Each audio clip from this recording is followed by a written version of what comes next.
Chapter 410. 7 days later, the devils withdrew from Mozong Pass and targeted Ding Shi's army in Xiang City to the south of the Steel Wall.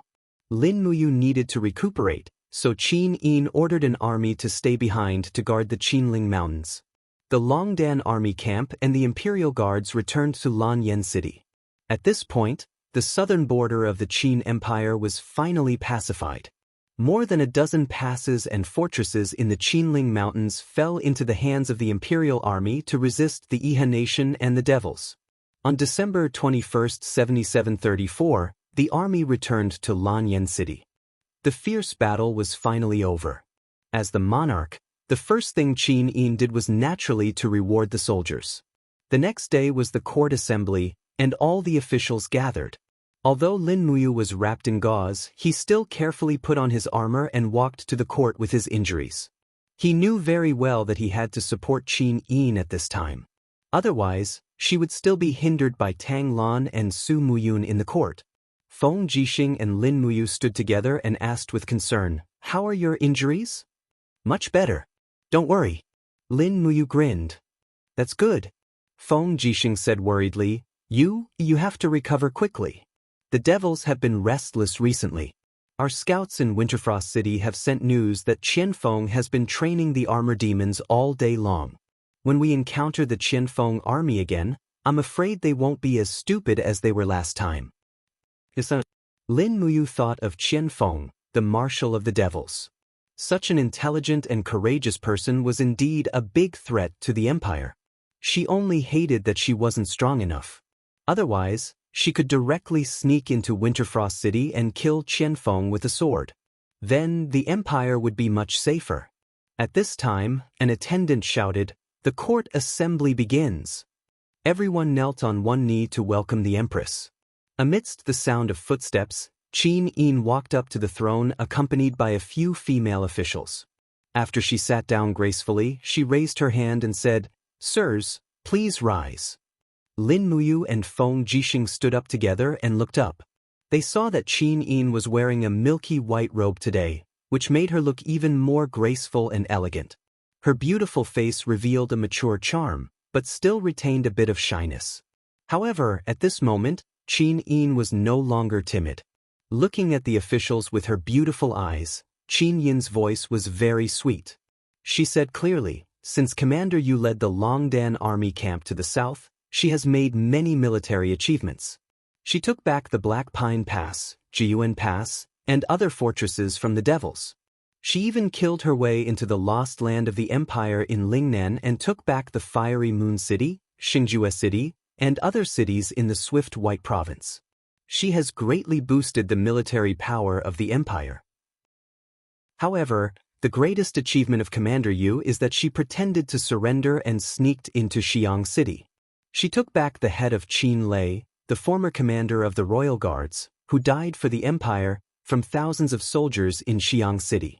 I have decided to confer the title of first-rank general to Commander Yu, one of the 11 great generals of the empire." The officials were moved. They looked at each other, but no one seemed to be able to find a reason to object. The Tang family's generals had a grave expression and did not make a sound. This time, the empress had killed 4 Tang family's generals in a fit of anger because of Lin Muyu's matter. Furthermore, this included Tang Zhou, a close relative of Tang Lan. They dared to be angry but did not dare to say anything. Among the people, only Tang Lu was somewhat indignant. He said, "Your Highness, Commander Yu has indeed made great contributions, but he is still young. I'm afraid his qualifications are not enough to be one of the great generals of the empire at such a young age." Qualifications?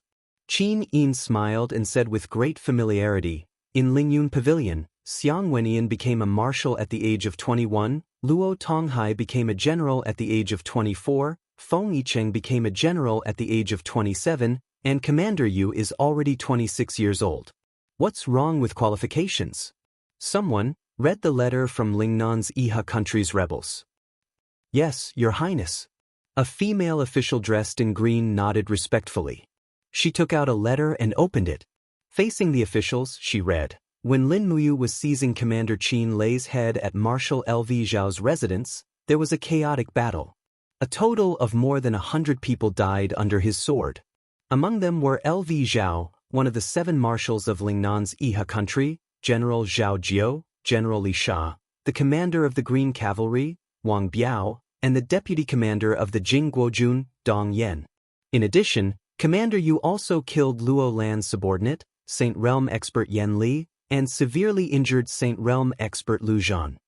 When she finished, she turned around and bowed to Qin Yin before retreating. Qin Yin stood up with a smile on her beautiful face.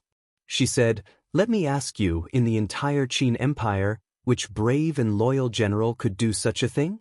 Su Muyun took a deep breath, cupped his fists and said, "Your Highness, Commander Yu's loyalty to the Empire can be seen by the heavens and earth. In Lingnan he can do what others can't and endure what others can't. His achievements are outstanding and can be said to be unprecedented. In the Empire's hundreds of years, no one has made such a contribution. This old official thinks that Commander Yu's achievements are worthy of the title of Commander General. Moreover, there are 20,000 brave warriors in the Longdan army camp who are brave and good at fighting. They are the cream of the crop in the Empire." Qin Yin was surprised. She didn't expect Su Muyun to rely on Lin Muyu so much today. She smiled and said, "Thank you for your approval, grandfather." Then, promoting Lin Muyu to general, "Do you have any objections?" Tang Lon cupped his fists and said, "This old official has no objections." Everyone in the Tang family cupped their fists and soon, everyone started to congratulate Lin Muyu. After all, such a young general was rare since ancient times.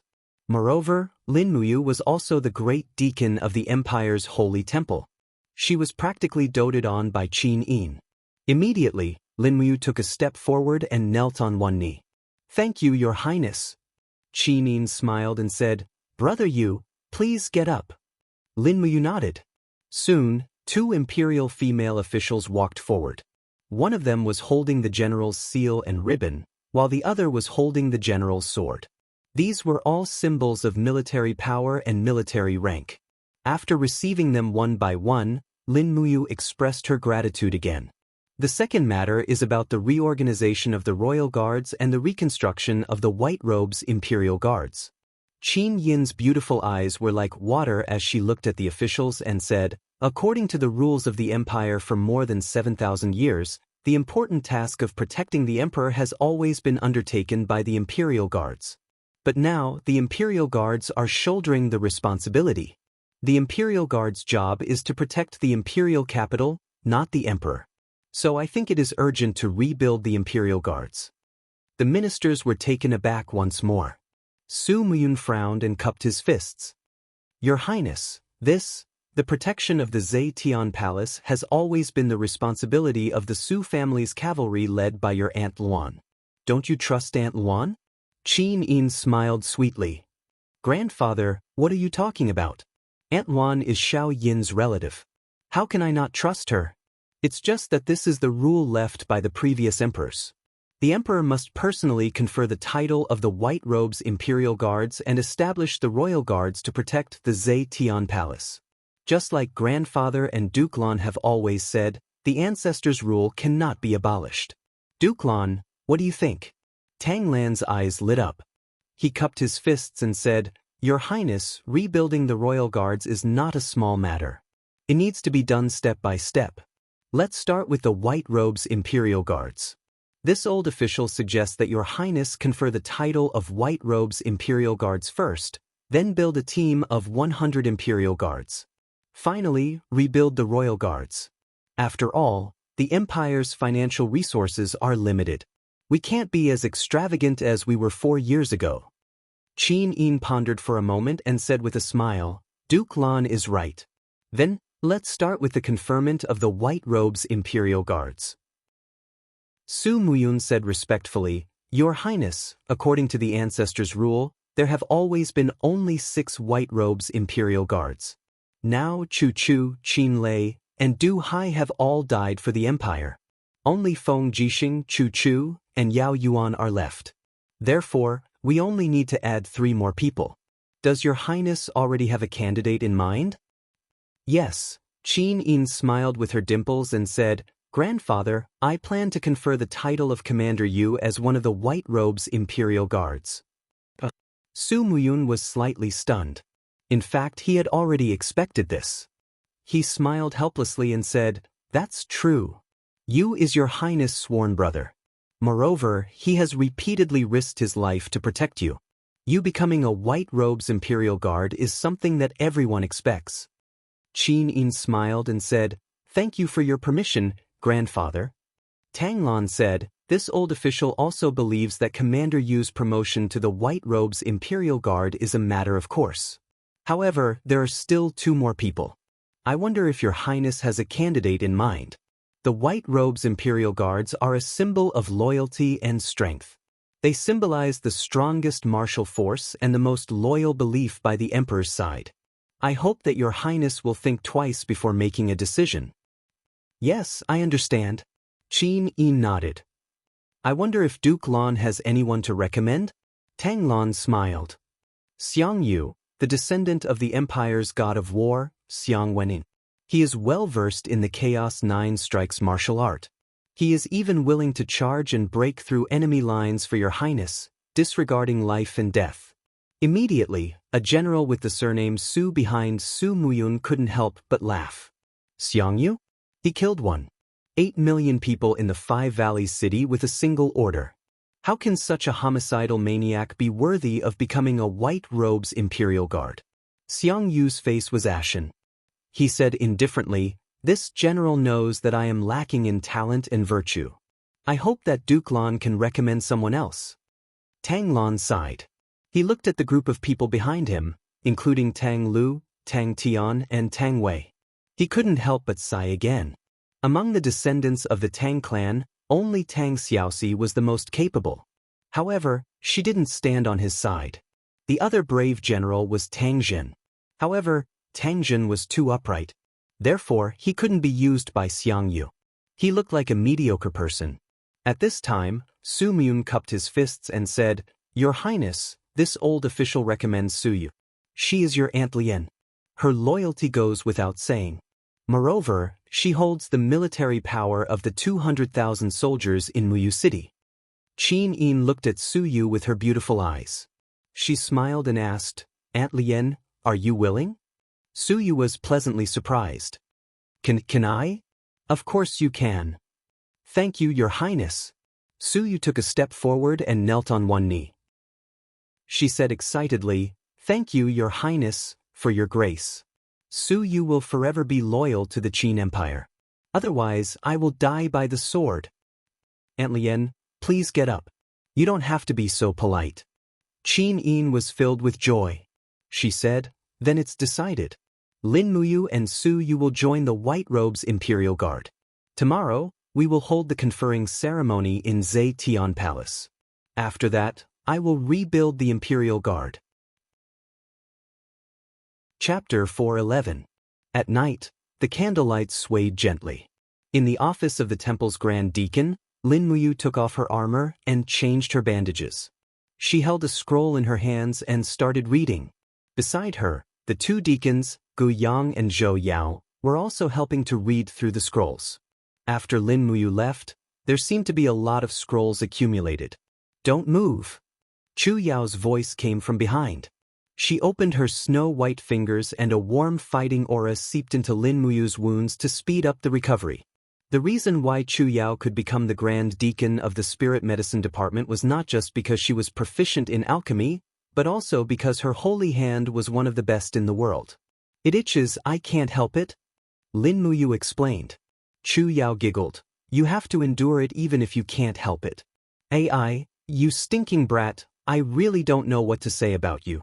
You broke into the marshal's residence of Iha country alone. Your courage is greater than the heavens, you really don't fear death." Lin Muyu rubbed her nose and said, "Sister Chu Yao, if you were a man, you would have done the same. I was only 50 miles away from Sunset City and knew that Brother Qin Lei's head was stored in a bottle in Sunset City. How could I not take the risk? In short, don't do it next time." Chu Yao gently patted his shoulder and said, "Your life does not belong to you alone. If you died, I would have lost my last family member." "I know." Lin Muyu lowered her head and said, I won't do it next time. And that's more like it. Chu Yao smiled. Knock knock. There was a knock on the door and a temple guard walked in and said respectfully, Grand Deacon, there is someone from the Duke's residence of Sunset Rain City who wants to invite you to the Duke's residence. Duke Yun has something to discuss with you. The Duke's residence of Sunset Rain City? Lin Muyu was stunned. What does Duke Yun want with me? This subordinate does not know, he only said that he has something to discuss. Oh, Guyang said at the side, Su Muyun has never been on good terms with you. If you want to go, then bring Qin Yen, Wei Chou, and the rest along. Otherwise, it's too dangerous. Okay, got it. Lin Muyu raised her head and said, have Wei Chou and Qin Yen pick 100 people from the Longdan army camp and go with me. The Longdan army camp gathered very quickly. They quickly arrived at Tongtian Street from the camp behind the Divine Temple. Lin Muyu also put on the Imperial Guard's armor and rode takshu. She led everyone to follow the servant from the Duke's residence. Su Muyun's Duke's mansion was not too far away. This Duke's mansion was rebuilt 2 years ago. It was originally the mansion of a general. Later, during the Lanyan City chaos, the owner died in battle, so it became Su Muyun's Duke's mansion. However, it was still very spacious and exquisite. There are so many people. In front of the mansion, Su Yu was guarding with a few generals of Muyu City. She could not help but laugh and said, You are too wary of our Su family. You brought so many soldiers from the Longdan army camp over as if you were going to fight. Don't be nervous. Father just asked you to come over to chat and drink tea.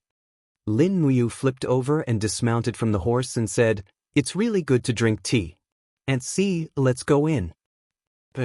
Along the corridor all the way into the depths of the mansion, Wei Chou, Qin Yen, and the rest stayed in the courtyard to wait, while Lin Muyu followed Su Yu straight to Su Muyun's residence. Although Lin Muyu was injured, her strength had recovered at least 70%. With Su Yu and Su Muyun's strength, they were probably not a match for Lin Muyu. Creak. After the door was pushed open, the candlelight inside was still swaying. Su Yu walked in with Lin Muyu and called out softly, Father, Yu is here. Su Muyun turned around, holding an ancient scroll in his hand. Under the illumination of the candlelight, his face looked very old. His hair and beard were all white. This old man seemed to be full of fatigue, but reality did not allow him to rest for even a moment. May I know why Duke Yun is looking for me? Lin Muyu asked. Su Muyun smiled and said, Do you know why I did not object to you conferring the title of general during the day? Lin Muyu asked with a smile. Su Muyun said, Because there are too few people who can be used by Xiao Yin's side, and there is almost no one among our Su family's generals who can take charge. As he spoke, he raised his hand and said, Sit down and talk. Thank you, Duke Yun. Lin Muyu untied the dragon spirit sword and placed it on the table beside her. She took the teacup that Su Er handed over and nodded with a smile. After Su Muyun sat down and took a sip of the tea, he carefully savored it and said, Tanglan is recruiting soldiers on a large scale within the Tsangnan province, and has already recruited about 100,000 new soldiers. Moreover, the Ministry of Revenue has allocated the iron mines, forests, and other resources within the Tsangnan province and Earthstar province to Tanglan. Even the control of more than a dozen counties in the North Ridge province has fallen into Tanglan's hands. If this continues, I'm afraid that the empire will be surnamed Tang and not Qin. Lin Muyu remained silent. Su Muyun continued, The former emperor sent Feng Jixing to assassinate my only son, Su Qin, causing the Su family to have no more descendants. Now that Xiao Yin is my only descendant, I must ensure her position as emperor and the stability of the empire. Therefore, I need a general who can take charge of the army of the Twilight Rain City. Lin Muyu put down the teacup and said, Duke Yun, if you have anything to say, please say it directly.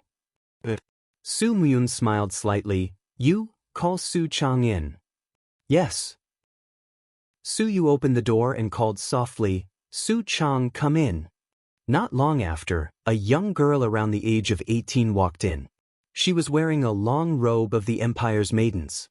She had a pretty face and somewhat resembled Su Yu.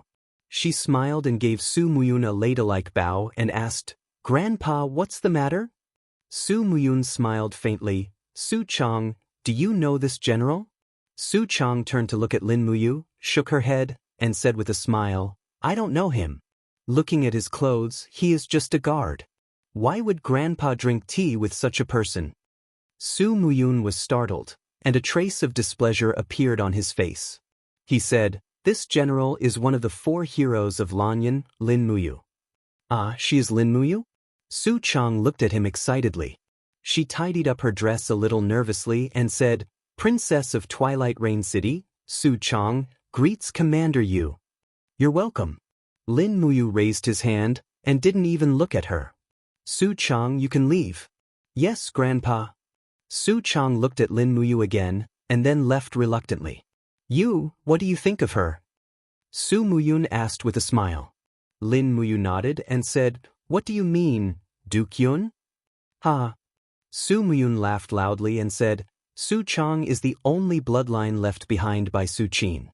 It's a pity that she's a girl, but she's extremely beautiful. She's somewhat similar to her aunt, the Empress Jingda, Su Yun. Don't you think that her appearance is somewhat similar to Her Highness Yin? As long as you are willing, I will betroth Su Chang to you. In addition, I will also hand over the 200,000 soldiers of Twilight Rain City to you. From then on, we will be a family."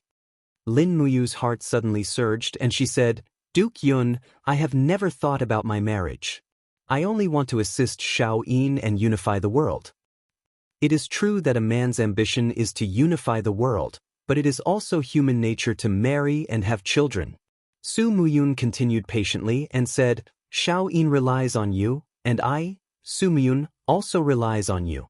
However, I cannot bet everything on the word loyalty. Only if you marry Su Chang can I hand over half of the world to you." Lin Muyu lowered her head and did not say a word. Su Muyun's eyes shot out a sharp light and he said, "Lin Muyu, could it be that you really want to marry Qin Yin? Don't forget, she is the Empress, and what are you?" Lin Muyu's body trembled, and she raised her head to look at Su Muyun. She suddenly stood up, grabbed the dragon spirit sword on the table, and said, "Duke Yun, I have always loved Shao Yin. Although I am only a subject, there will be a day when my ability is enough to dominate the world. At that time, you can see if I am worthy of Shao Yin." As he spoke, he walked out without looking back, and the moment he stepped out of the door, he suddenly stopped and said, "In this life, I will not marry anyone else but her. Shao Yin wants to become an empress that is supported by the world, and I will help her achieve this dream. Duke Yun, I hope that we are not enemies. You are Shao Yin's maternal grandfather, and also my relative. I do not wish to meet you on the battlefield, and that is all I have to say. Take care of yourself." The sanctuary's aura swirled, and the door automatically opened without any wind. Lin Muyu walked out gracefully, and called out to Wei Chou, Qin Yan and the rest, who were a distance away, "Brothers, let's go back." In the room, only Su Muyun and Su Yu stood there in silence. "Father, do you still think that Yu is someone you can control?" Su Yu said with a self-deprecating smile, "Yu is a genius, and he is only loyal to his own beliefs. How can such a person be controlled by an ordinary person?" Su Muyun slammed his fist heavily on the table, causing the cups to tremble and fall to the ground. There was only anger in his eyes. This arrogant and conceited brat. Could it be that he wants me to assist him? Su Yu sighed, "Father, can't you see it? Yu is still holding a grudge against us." "What grudge?" "He hates us for not sending reinforcements after Lanyan City was besieged, causing Chu Huayin, Qin Lei, Lei Hong and the rest to die in battle. They are all his close relatives, and he will definitely blame this on Muyu City and Qihai City. However, Father, you don't have to worry, at least you will not stand on Tang Lan's side. After all, he killed Tang Bin, and Tang Lan will not tolerate him." Su Muyun slowly sat down, and he untied the sword from his waist. He held it in his hand and looked at it for a long time. Suddenly, the blade was half unsheathed and he said, "Am I already old?" Su'er was stunned and she said, "Father, can you tell me what are you thinking?" After Lin Muyu and Su Chang give birth to a child, we will depose Qin Yin and let Lin Muyu's child ascend to the throne. Ah? Su Yu stood there in a daze, and she suddenly became silent. Chapter 412. At night, Phoenix Perching Hall was very quiet. Only the sound of the wind blowing through the curtains could be heard. Winter had come, and it was another winter. A female official placed a heater beside Qin Yin and said with a smile, "Your Highness, you've been looking for a long time." Qin Yin held a white robe with a smile. This was an armor cloak that only the white-robed imperial forest was worthy of wearing. Qin Yin had personally embroidered the emblem of the empire's purple yin flower on it. In addition, the white robe had a small U embroidered on it, and the golden thread used was brand new. The female official couldn't help but laugh. "Is this Commander Yu's robe?" "Yes." Qin Yin smiled happily like a girl in love. She just held the white robe and giggled happily. At this moment, she didn't have the majesty of an empress at all. The female official knelt down and said, "Your Highness, this servant will help you put it away. Commander, you will need to wear it tomorrow." The next day, the coronation ceremony of the white-robed imperial forest was a well-deserved event of the empire. On the altar outside Zetian Hall, not only were there many officials, but even the people of Lanyan City were watching the two newly conferred white-robed imperial forests by Her Majesty the Queen from afar. One of the two white-robed imperial forests was a legendary figure, Lin Muyu, one of the four heroes of Lanyan City. During the chaos of Lanyan City, he fought with Luo Lan and died for the country. Later, he was mysteriously resurrected as one of the empire's commanders. His story had been spread to the point where it was common knowledge. Moreover, the people described Lin Muyu's appearance vividly, as if he was a god descending to the mortal world. This made him the dream lover of many girls in Lanyan City, although Lin Muyu didn't know them. The winter wind blew through the square, lifting the cloaks behind Lin Muyu and Su Yu. Qin Yin, who was wearing a fur robe, looked extremely gorgeous. She slowly walked forward and took the scepter from the female official's hand. She smiled and said, "This is the loyal bravery scepter. I hope that Ayu and Aunt Luo will never betray the empire and the people of the world."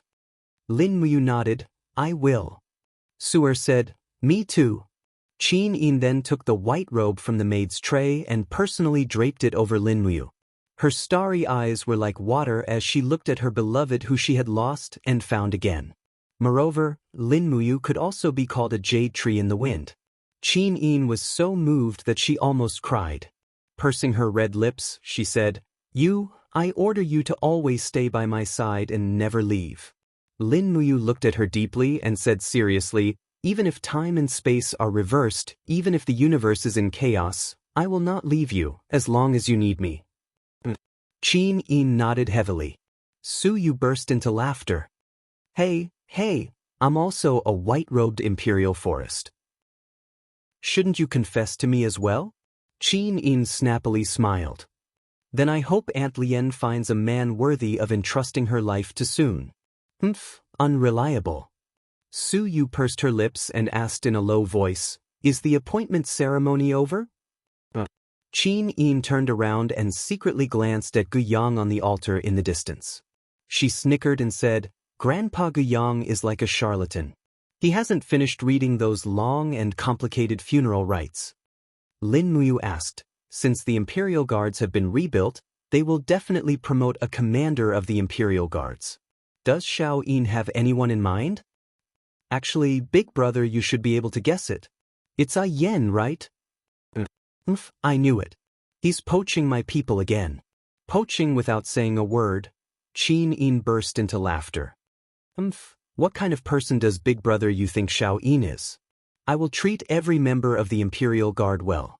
By the way, I don't have any candidates here, so brother Ayu, please select 100 cultivators from the Holy Temple who are loyal to the Empire and have extraordinary cultivation base. This way, the entire Imperial Guards will be my people. Aren't you afraid that I will take the entire Imperial Guards with me?" Lin Muyu was speechless. Qin Yin smiled sweetly and said, "Then you can take me with you." Su Yu held her forehead and said, You guys are so unscrupulously flirting with each other in front of me. Have you ever considered my feelings? Your Highness, I am a loyal official. You can't anger me to death during my conferring ceremony. Qin Yin burst into laughter, held Su Yu's wrist and said, "All right, Aunt Ray, I didn't do it on purpose. I'm so hungry. I will treat you to a good meal at Zetian Palace Hall." Sure. Lin Muyu, who was at the side, said, "Oh right, all the delicacies in Zetian Palace Hall seem to be from the tributes of the feudal lords. There isn't anything too fresh. Let's rebuild the Eagle Nest camp as soon as possible so that we can hunt some delicious prey for you every day. Look at you, you have lost weight?" Qin Yin rolled up the Empress's sleeves, looked at her jade-like chubby wrists, and said with a smile, "Is this called losing weight?" Lin Muyu curled her lips and said, "Come early in summer." Qin Yin was surprised. Lin Muyu thought for a while, changed to a more appropriate term, and said, "Shao Yin, every summer in my hometown is a feast for the eyes. The girls will wear very beautiful clothes, but Lanyan City is different. In summer, the women in Lanyan City are still wrapped up tightly, just like women in the old society." "What do you mean by women in the old society?" Qin Yin had a helpless look on her face. "In any case," Lin Muyu muttered to herself for a long time and said, "In any case, if there is a chance, I will bring you back to my hometown to have a look and experience the atmosphere of life there."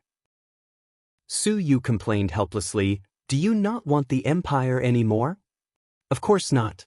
Lin Muyu thought for a while and said, "After Shao Yin cultivates the Dragon Slayer technique, she will immediately step into the Saint Domain. I believe that with her ability, she will definitely step into the God realm within 100 years and reach the God Emperor realm within 1,000 years. At that time, the empire will have been passed down for dozens of generations, and we will not be needed anymore. At that time, we will reverse time, and I will bring you home. What do you think?" Qin Yin was overjoyed. "Oh, it's a deal. Also, we will bring Xiao Shi and Sister Chu Yao." "Okay." Lin Muyu clenched her fist complacently and said, "When I return to Shanghai with my God Emperor realm mystic strength, my father will be scared to death. At that time, I will bring you to eat all over the country, and then travel around Europe, hee." Su Yu said helplessly, "Shao Yin, what is he talking to himself about?" Qin Yin shook her head. "I don't know either." Finally, the long conferring ceremony ended. Lin Muyu, Su Yu, and Qin Yin walked down the stage and accepted the congratulations of the officials. At the same time, they officially confirmed the establishment of the Imperial Guard. They had lunch at Zetian Palace Hall and returned to the Divine Temple in the afternoon. Lin Muyu had to settle the matter of the Imperial Guard for Qin Yin as soon as possible. Ever since Lin Muyu returned, the Divine Temple used the system of centralizing manpower. The outstanding cultivators from the various divine temples were invited to serve at the headquarters. Therefore, there were more than 1,000 instructors and trainers. It was not difficult to select 100 people with Earth Realm cultivation and above, and there were even a few experts with Heaven Realm cultivation. In the evening, 100 Divine Temple experts came to Zetian Palace Hall to accept the Empress conferring. At this time, Qin Yen had already changed into a commander's armor and stood there happily with his hand on his sword. He looked very mighty. He became one of the commanders of the empire at such a young age, and he was probably the first person in recent times. "Big brother." Qin Yen looked at Lin Muyu with a smile. Lin Muyu walked forward and helped Qin Yen remove the captaincy insignia on his collar with a serious expression. Then she helped him wear the commander insignia with 3 gold stars and said, Yen, from today onwards, you are the commander of the Imperial Guard, one of the most important commanders in the empire. You should be very clear about how important this position is. You must be careful and not be careless. Don't disappoint Her Highness's trust in you. Also, the previous commander of the Imperial Guard is your brother, so don't disappoint Big Brother Qin Lei. Qin Yen was solemn and quickly gave a military salute to Lin Muyu and said, Big brother, don't worry. Yen will definitely not disappoint you and my brother, and I will definitely not disappoint Her Highness the Empress. Good, very spirited. Lin Muyu smiled cheerfully. Feng Jixing, who was at the side, said, "This scene actually made me vaguely recall the appearance of the four heroes of Lan and Yen back then. Sigh, it's a pity that old Chu is missing. The Flying Mount camp has been completely annihilated, and this organization no longer exists." "No, it won't." Qin Yin walked over step by step and said, "As long as the time is right, I will rebuild the Flying Mount camp. However, this is on the premise that General Feng and Big Brother you must support me." "That's for sure." Lin Muyu and Feng Jixing nodded their heads together.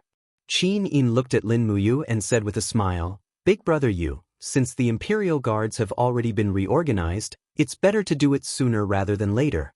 I plan to start rebuilding the Imperial Guard within half a month.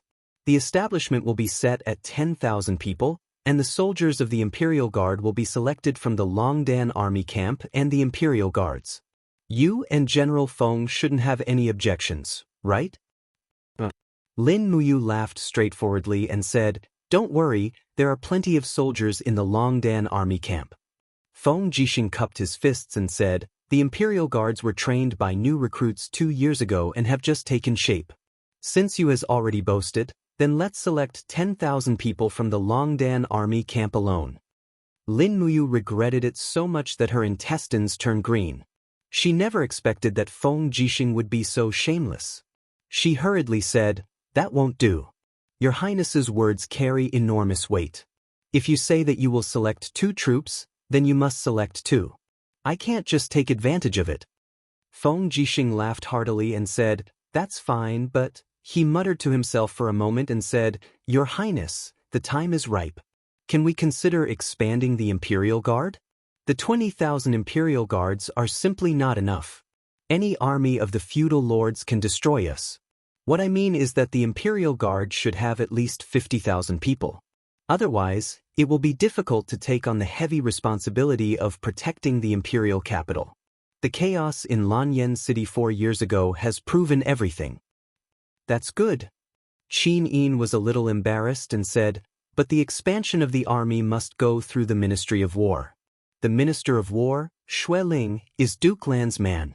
I'm afraid that this resolution won't be passed." "Then what should we do?" Feng Jixing stood there gnashing his teeth. Lin Muyu said, "I have a suggestion." "Oh, what is it?" Feng Jixing and Qin Yin asked in unison. Lin Muyu said, "Since Duke Lan and Duke Yun want to stop the Imperial Guard from recruiting new soldiers, then let's recruit them in secret. All the recruited soldiers will be placed into the Imperial Guard's external corps and won't be included in the Imperial Guard's military system.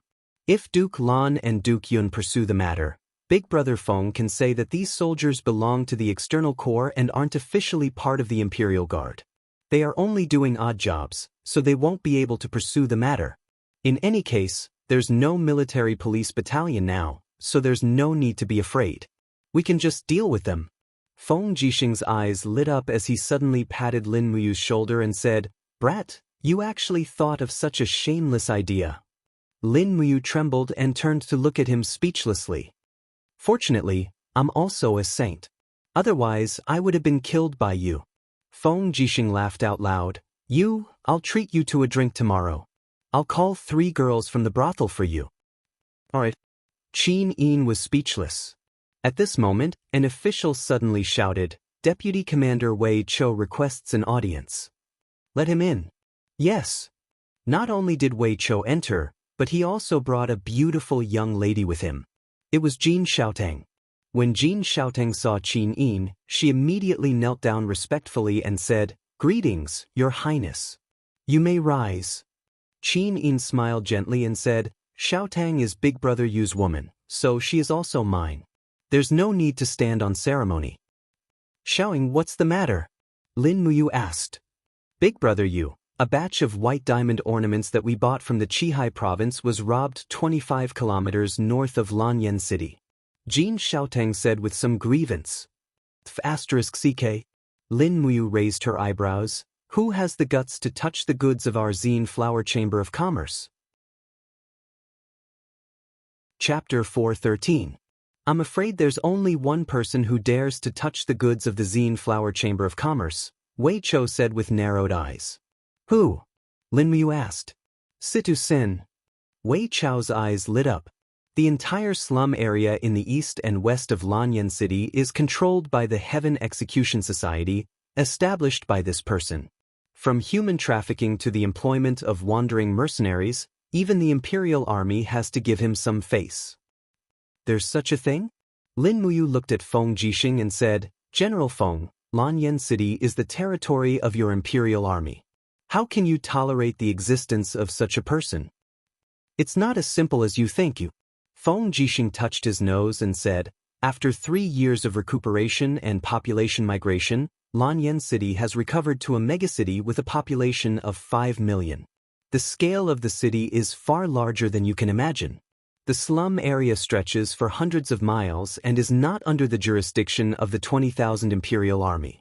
On the other hand, the Heaven Execution Society has more than 100,000 members and has spontaneously formed a self-growing model. Although the Heaven Execution Society has also done some bad things, they have unknowingly solved the food, water, clothing, and other problems of the slum area. Qin Yin blinked and said with a smile, Brother Yu, our current military and financial strength are quite limited, so we have allowed Situ Sen and the Heaven Execution Society to grow in power in the east and west of the city. But don't worry, this is just General Feng's tactic of rearing pigs. Once the time is ripe, the Heaven Execution Society will provide us with a lot of manpower and material resources. So it's because the Empire is unable to govern. Lin Muyu pondered for a moment and said with a smile, It doesn't matter. Let me go meet this Situ Sen and see who he is. How dare he rob my goods? You be careful. Feng Jixing cautiously warned, Situ Sen is not the only one in the Heaven Execution Society. He has a younger sister called Situ Shui. She is the leader of the North Ridge Mercenary Group, the top mercenary group in Lanyan City. You should have heard of her. Lin Muyu was stunned. Situ Shui? It does sound familiar. If you're going to the Heaven Execution Association's headquarters, you'll need to bring more people with you. That way, you'll be able to protect yourself if a conflict breaks out. Got it, don't worry, big brother Feng. Lin Muyu turned around and cupped her fists. She bowed to Qin Yin and excused herself. Then she led Wei Chou, Jin Xiaotang, and the others out of Zetian Palace. Commander, how many brothers of the Longdan army camp should we bring? Wei Chou asked. We don't need too many. 1,000 soldiers will do. Let Fengxi and Su Jiantao lead the troops. Yes. 2 hours later, the cavalry of the Courage of the Dragon Battalion galloped out of the camp. Under Lin Muyu and Wei Qiu's lead, they headed straight for Dongqing District. The headquarters of the Heaven Execution Association was in the center of the slums in Dongqing District. At the same time, it was also the poorest and most densely populated place in Lanyan City. As for Tongtian Street, where Lin Muyu usually resided, it was actually a place where nobles and wealthy commoners gathered. After galloping for more than half an hour, the buildings on both sides of the street gradually disappeared. They were replaced by low-rise houses that were closely connected to each other. Many of them were made of wood, as if they could be washed away by a heavy rain.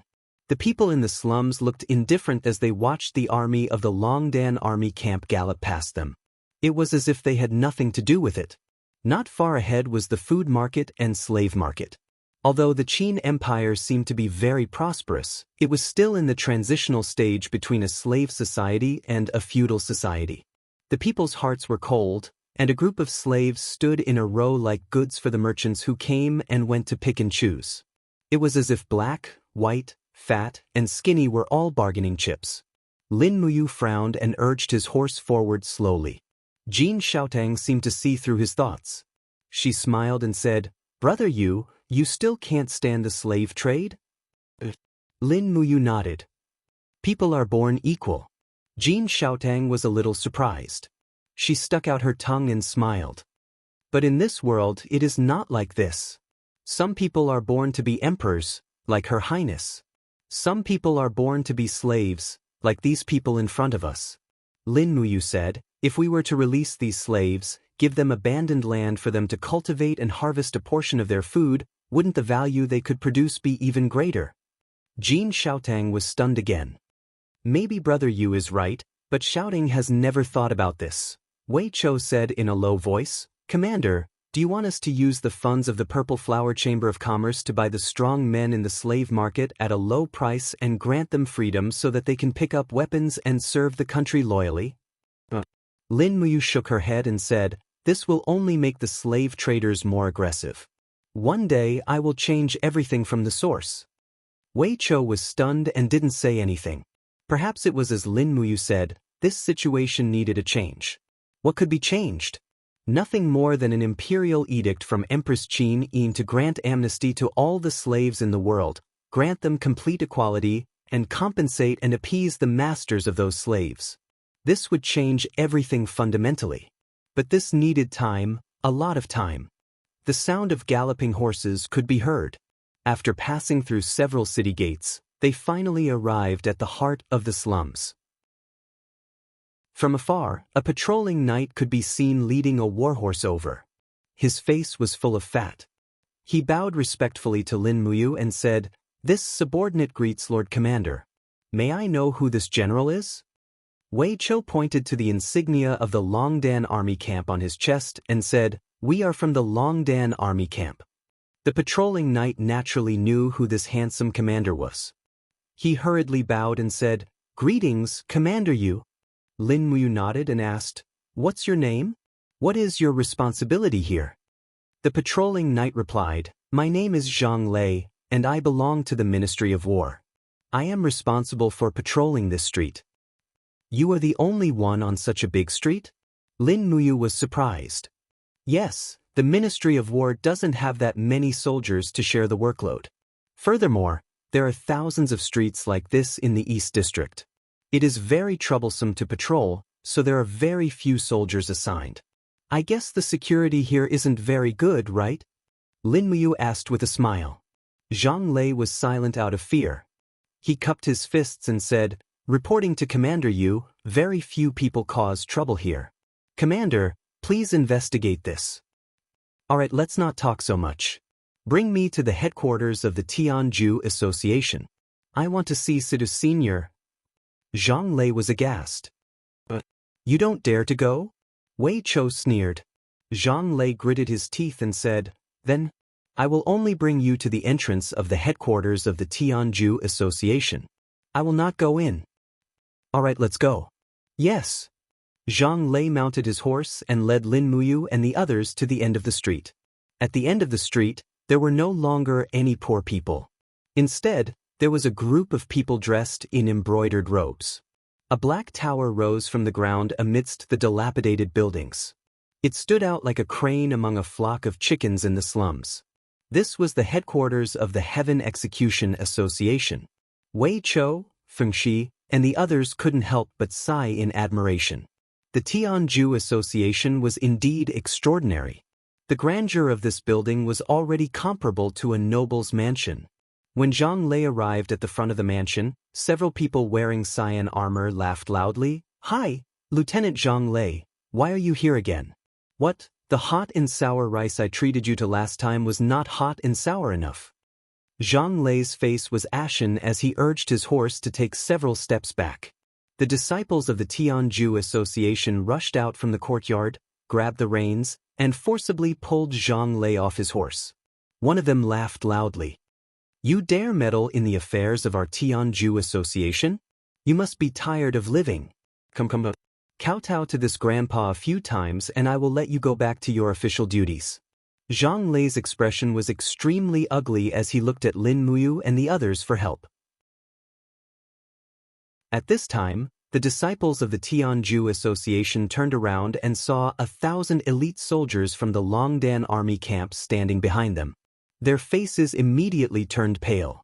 Lin Muyu dismounted and smiled faintly. "Imperial Longdan Army Camp, Lin Muyu requests an audience with Situ Senator. Please pass on the message for me." You guys." The leader's face was ashen. "The Imperial Army never comes to our Lanshui Street. What is the Longdan Army Camp thinking?" Wei Chou's expression turned cold. He unsheathed his sword halfway and growled, "What are you waiting for? Do you want to die?" Yes. Wait a moment." The ruffians let go of Zhang Lei and rushed into the mansion in a panic.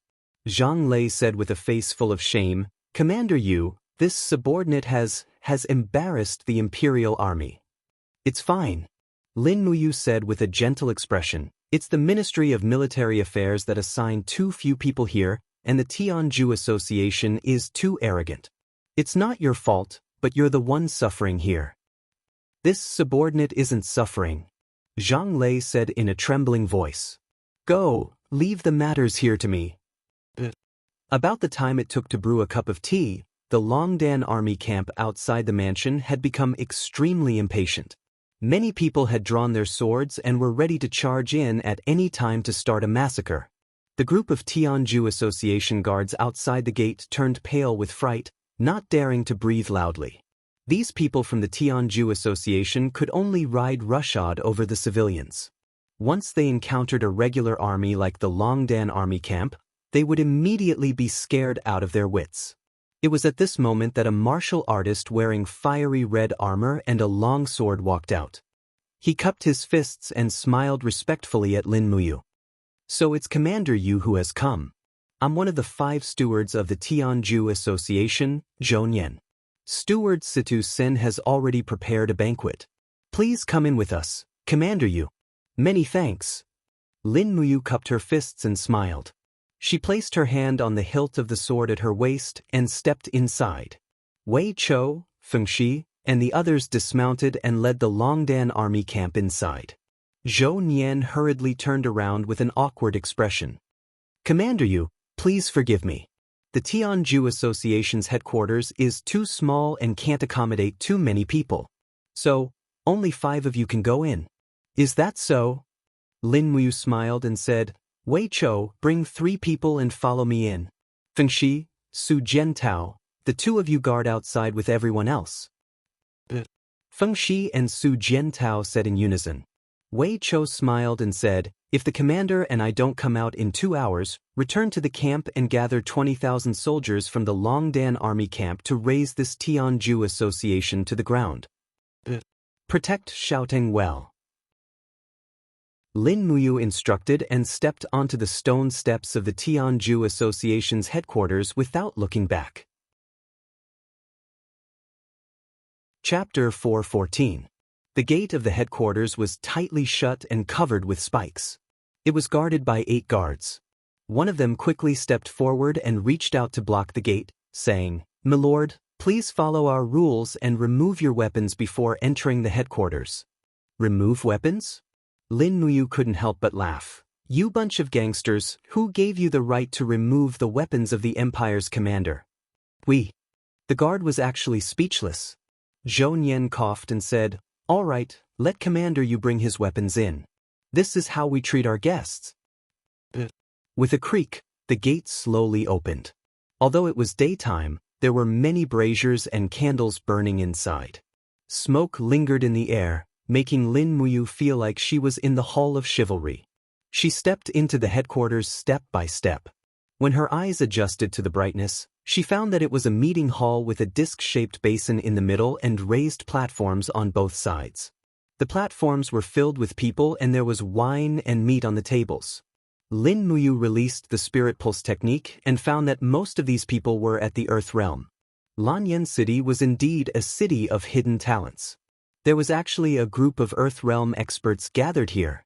She led Wei Chou and the others into the disc and could only look up at the person at the host's table. It was a young man in tiger skin armor.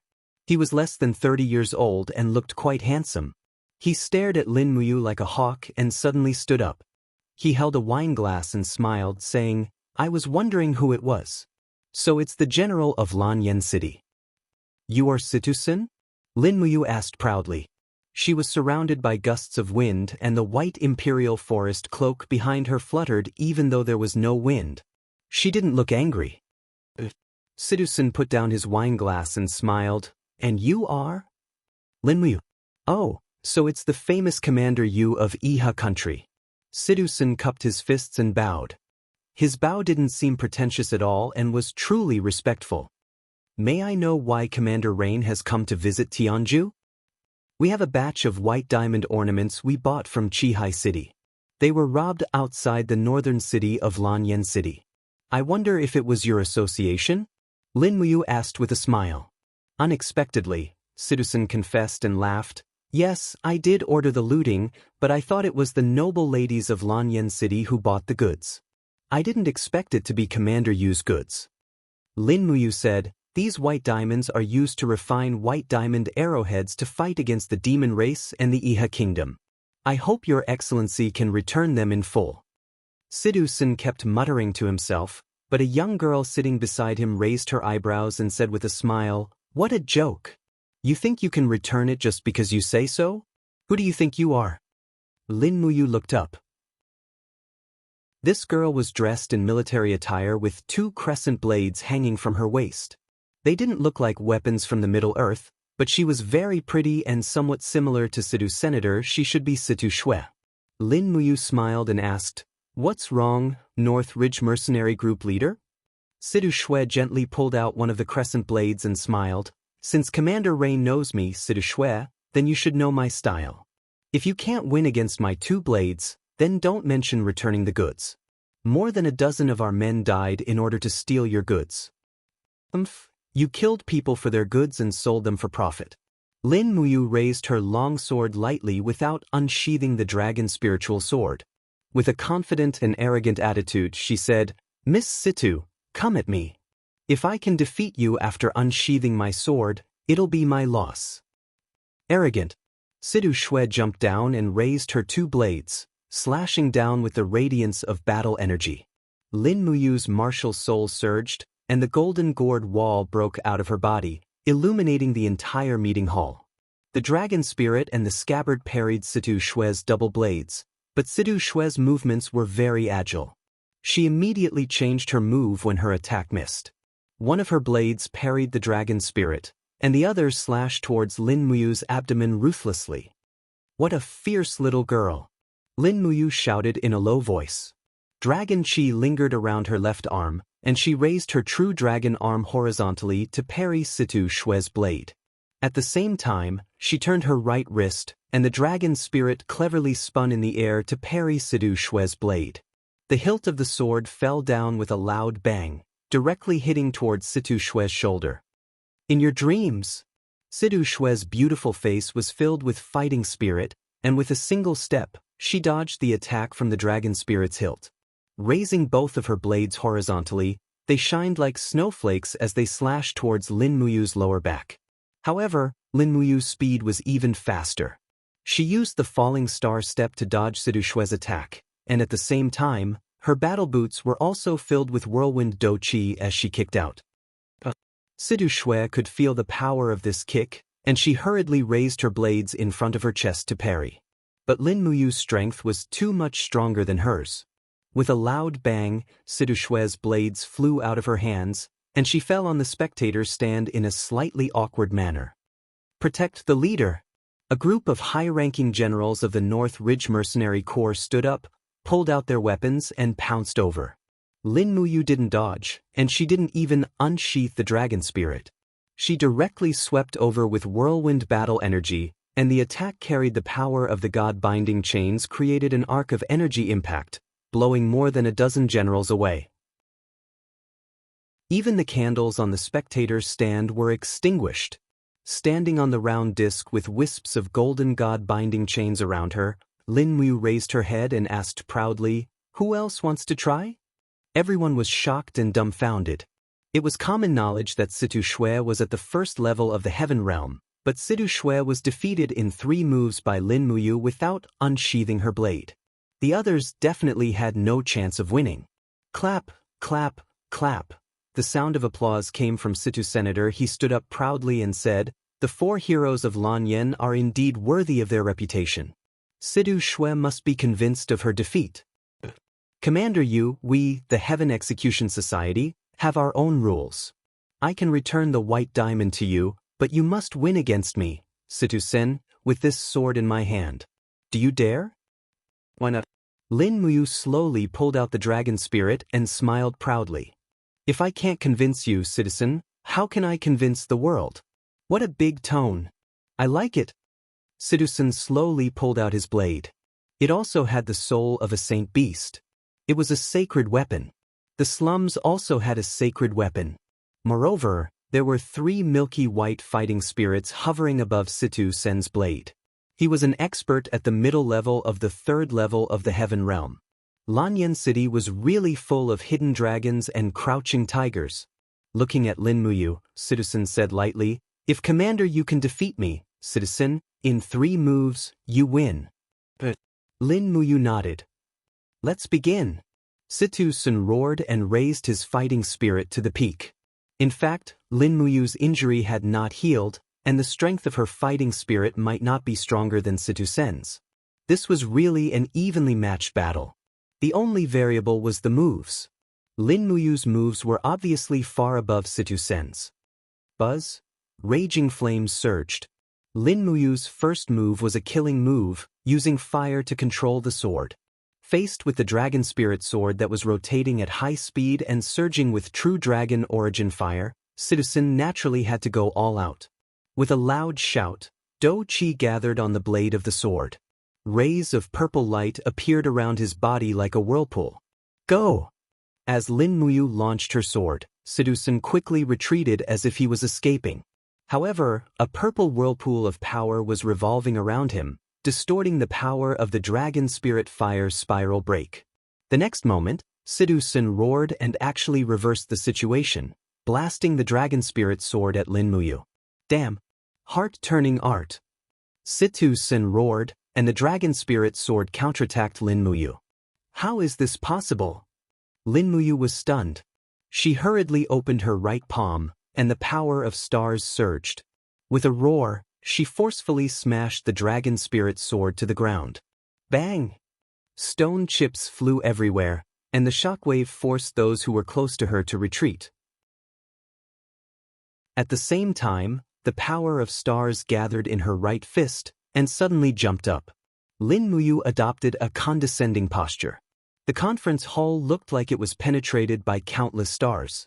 The stars were shining all over the sky, and they gathered into Lin Muyu's palm strength. It fell from the sky. It was the 3rd move of the star art, 5 mountains descend from the sky. And this time, it was really the 5 mountains descend from the sky. The power of Lin Muyu's palm was no less than the pressure of a mountain. Since Citizen had the ability of Big Dipper, let's see if he had the magical power of turning mountains. Facing Lin Muyu's great palm strength, Citizen's face was aghast. He held the long sword horizontally in front of his chest, and forcibly stirred the heart-turning art's power. His face was pale.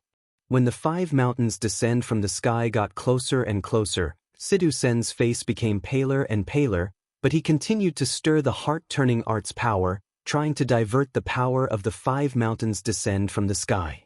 However, in the next second, Citizen had already given up. The power of the stars was like a surging river, and it was impossible to divert it, let alone use it for his own use. The stone tiles under his feet were constantly cracking under the pressure of the 5 mountains descend from the sky, and even the skin between his thumb and index finger was bleeding. At this time, Citizen finally gritted his teeth and shouted, "I lost." Swoosh! The star power that Lin Muyu condensed in the center of his palm suddenly loosened and smoothly slid over Citizen's head.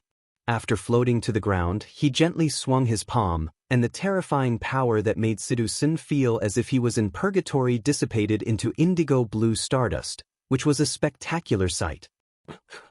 Citizen kept panting, and his face was livid. "May I ask, Commander Yu, what is this power? How could it be so heavy and vigorous?" "The skill that I cultivate is called star art, and it originates from the star power in the sky." Lin Muyu lightly explained, and then smiled. "Lord Citizen is really amazing. There are not many people who can make me use the star art." Citizen's face was full of shame, and he cupped his fists and said, "Thank you, Commander Yu, for not killing me. Citizen appreciates it." He was also a broad-minded person, and he spoke his mind. "Now, can you return the white diamond to our purple flower chamber of commerce?" Lin Muyu smiled and asked. "Of course." Chapter 415. Citizen looked at his subordinates and said, "Men, bring all the white diamonds from the Zine Flower Chamber of Commerce here and return them to Commander Yu." The subordinates cupped their fists and went to move the goods. Sidu-sen turned around and said, "Commander Yu, would you do me the honor of having a drink with us at the Jianghu Association?" "Sure." Lin Muyu was interested in befriending him and naturally nodded. "Great. This way please." Situ-sen led Lin Muyu to the host's table and set up another table with good wine and meat. Lin Muyu stayed behind to drink and raised her eyebrows. "Wei Cho, go and tell everyone to lift their guard and send someone over to move the goods." "Yes, Commander." Wei Cho turned around and left. Not long after Lin Muyu sat down, Sidu Shui came over. She looked valiant and heroic. She raised her cup with both hands and smiled. "I was disrespectful just now. I hope Commander Yu will forgive me. This cup is a toast of apology from Situ Shui." "Why would I?" "You don't have to take it to heart, Mississippi." Lin Muyu raised her cup and drained it in one gulp. She turned to look at Situ-sen and said, "Sir Situ-sen, you are so skilled that few people in the empire are your match. Why did you end up in a place like this, preying on the people and acting like a tyrant?" "I am ashamed." Citizen looked ashamed and said, "I was originally one of the captaincy of the Tianchong Legion.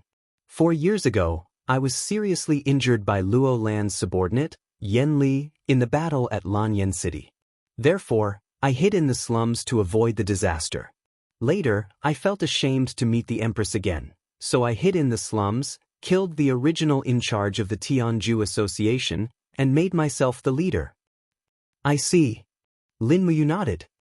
"So it's Yan Li." Sidu-sen's face was full of respect as he said, "I heard that not long ago, Commander Yu took back the head of Commander Qin Lei from the Iha Kingdom and killed dozens of generals from the Iha Kingdom, including Yan Li. Is it true?" "It's true." Lin Muyu patted the armor on her chest and said, "My injuries haven't fully healed yet, it's all thanks to Lu Zhan and Yan Li." As he spoke, he raised his eyebrows and said, "Sir Situ-sen, the changing heart mantra that you used can turn your opponent's strength into your own. It's very mysterious and it sounds familiar. I seem to have heard of it somewhere before." Citizen shuddered and said, "Commander Yui, is there something you can't say?" "No, it's just that." Citizen looked like he wanted to say something but stopped on second thought. Situ Shui couldn't stand it anymore and directly said, "Commander Yu, my brother and I are the descendants of the famous General Sidu Qiong of the Empire. However, my brother has been depressed in the Tianchong army. General Du Hai has no intention of promoting my brother for many years, so my brother has the intention of retreating. During the Battle of Lanyan City, my brother wasn't afraid of death. Please investigate clearly," Lin Muyu said softly. "It doesn't matter. During the Battle of Lanyan City, everyone was running for their lives in a daze. Who could care about others? However, now that Empress Qin Yin has ascended to the throne, an expert like you, Sidu-sen, is living in the slums of Lanyan City. Don't you feel that you're useless?" "I know, but," Situ-sen said with some distress, "I'm afraid that the imperial court is full of treacherous people, and there's no place for people like me." "That won't happen." Lin Muyu said confidently, "As long as you're willing, I can recommend you to Her Highness. With your ability and appeal, I believe you can build a new army. You should also know that the demons have fallen from the sky and occupied the eastern regions of Lingdong Province, Tongtian Province, and Songnan Province. The empire is in need of manpower now." Sidu-sen's eyes lit up and he said, "I don't need Commander Yu's recommendation." But Lin Muyu was stunned. Sidu-sen suddenly took a big gulp of hard liquor. His eyes were burning as he said, "Although I'm not in the imperial court, I know how dirty it is. Lord Lan and Lord Yun each occupy half of the empire, and the Empress lives in the cracks. If I really build an imperial army, it will most likely be controlled by either Lord Lan or Lord Yun. I, Sidu-sen, have been open and above board all my life, and I don't want to be that kind of lowly person. So, Commander Yu, please accept me. I'm willing to call on the brothers of the Tianju Society to join the Longdan army camp and follow you to conquer the world." You're really willing to follow me?" Lin Muyu was stunned. Sidu-sen nodded. He laughed again. "But the brothers of the Tianju Society are not easy to deal with. If you want us to join the Imperial Army, It depends on your sincerity. After all, there's no free pancake in this world, and there's no free sex either. At the side, Sidu pouted and said, "Brother, you're so rude." Lin Muyu couldn't help but laugh. You and your brothers can also get the treatment that the Longdan army camp can get. When the time is right, all of you will become members of the Longdan army camp. Situ nodded. These are not problems. If it's to kill the demons and show our loyalty to the Empire, we definitely won't have any objections. It's just that most of my brothers come from poor backgrounds, and many of their sisters and brothers are slaves. Sidu only asks for one thing. If you can get an imperial edict from Her Highness to pardon their families, we will definitely follow you to our deaths. Pardon? Lin Muyu furrowed his brows and remained silent. But, Commander, you don't dare? Situ squinted his eyes and asked with a smile. What's there to be afraid of? Lin Muyu nodded. I will tell Her Highness the truth, but you must also abide by my promise. From today onwards, your men can no longer do evil, bully the people, and rob. Otherwise, if the Longdan army camp catches them, they will kill every single one of them. Don't blame me for being ruthless. Sidu cupped his fists. Rest assured, sir. Please trust me, Sidu Senator, I won't let you down. Lin Muyu raised her head and looked at Sidu Shui. Suddenly, Sidu Shui's heart was beating wildly under the gaze of this handsome commander. She blushed and said, Sir, do you want to take in my North Ridge Mercenary Regiment as well? That's right. Lin Muyu nodded. The Empire is on the brink of life and death. Your North Ridge Mercenary Regiment is the strongest in Lanyan City. Do you still want to occupy a mountain and wait to reap the benefits? Miss Sidu Shui, I can tell you the truth. If the steel wall of Tsangnan province fails, the demon clan will definitely massacre every inch of the empire. No matter which mountain the North Ridge Mercenary Regiment hides in, they won't be able to escape this disaster. Hee, Commander, don't scare me. Situ Shui patted her chest and pretended to be extremely scared. She continued to ask with a smile, Commander Yu, are the demon clan really as powerful as the legends say? Yes, even a sanctuary expert like Du Hai was killed. You can imagine how powerful the demon clan is. Lin Muyu said. Then has Commander Yu fought with Lei Chong? Yes. What are the odds of winning? No chance of winning. Lin Muyu answered honestly. It can't be? Sidu Shui stuck out her tongue and said, even Commander Yu, with her amazing cultivation, is no match for them. Yes. Lin Muyu looked at her with a smile. Let's get back to business. I am now one of the generals of the Empire. I have enough power to decide these things. Miss Situ Shui, are you willing to lead the North Ridge Mercenary Regiment to join our Longdan army camp? Well, Situ Shui said awkwardly, I don't have the final say on this. If you want all of them to join, it will be a little difficult. First of all, they must have enough money to settle down. What do you mean by that? We mercenaries are different from you soldiers. We can only stay on the mountain and don't even have a home. Many of our brothers don't even have a wife. So, we need at least 200 Jinin coins to settle down their families in a house around Lanyan City. Otherwise, they won't give up the mercenary commission and become soldiers of the Empire. I see.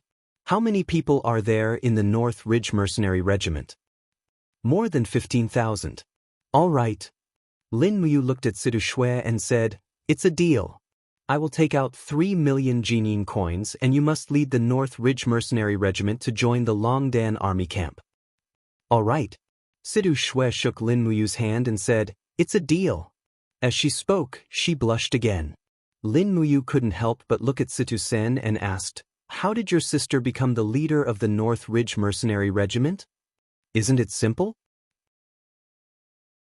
Situ Sen chuckled.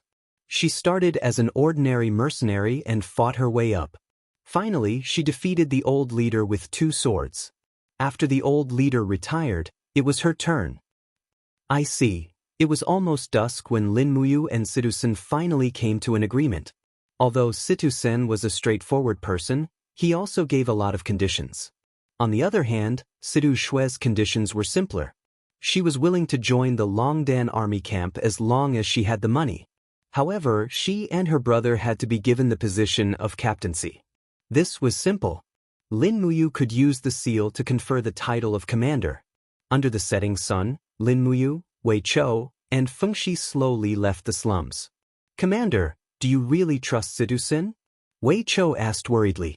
Trust. Lin Muyu nodded and suddenly smiled. Although this person isn't easy to deal with his cultivation and charisma, he will be a great help if I can use him. No matter what, our Longdan army camp needs people like him. And the leader of the North Ridge Mercenary Regiment, Situ Shui. Have you decided to recruit this group of mercenaries? What are we going to do now? To see Her Highness and request for an imperial edict to truly subdue Situ Sen and Situ Shui. Give the order to expand the Longdan army camp and build another camp in the wilderness north of the city.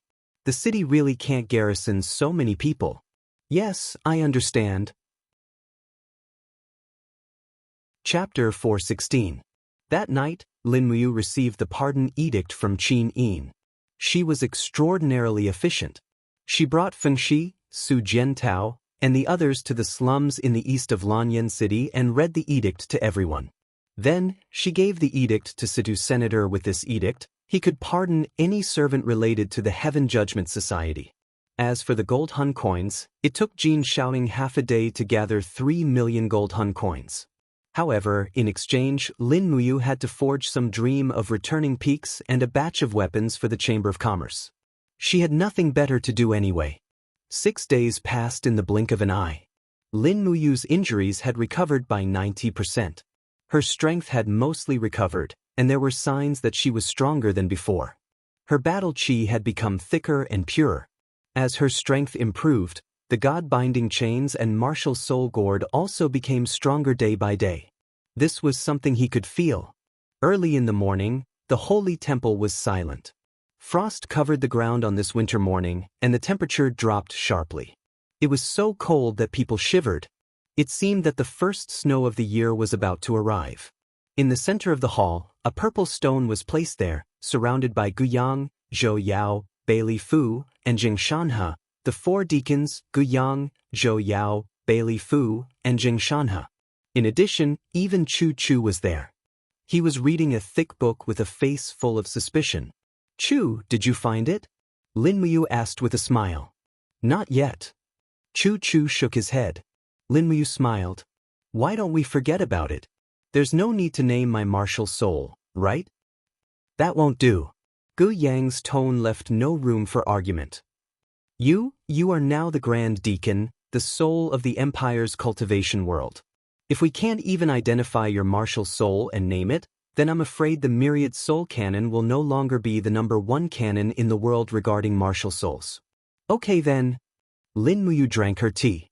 After a while, Chu Chu finally lost his patience. He closed the book and said, I'm afraid.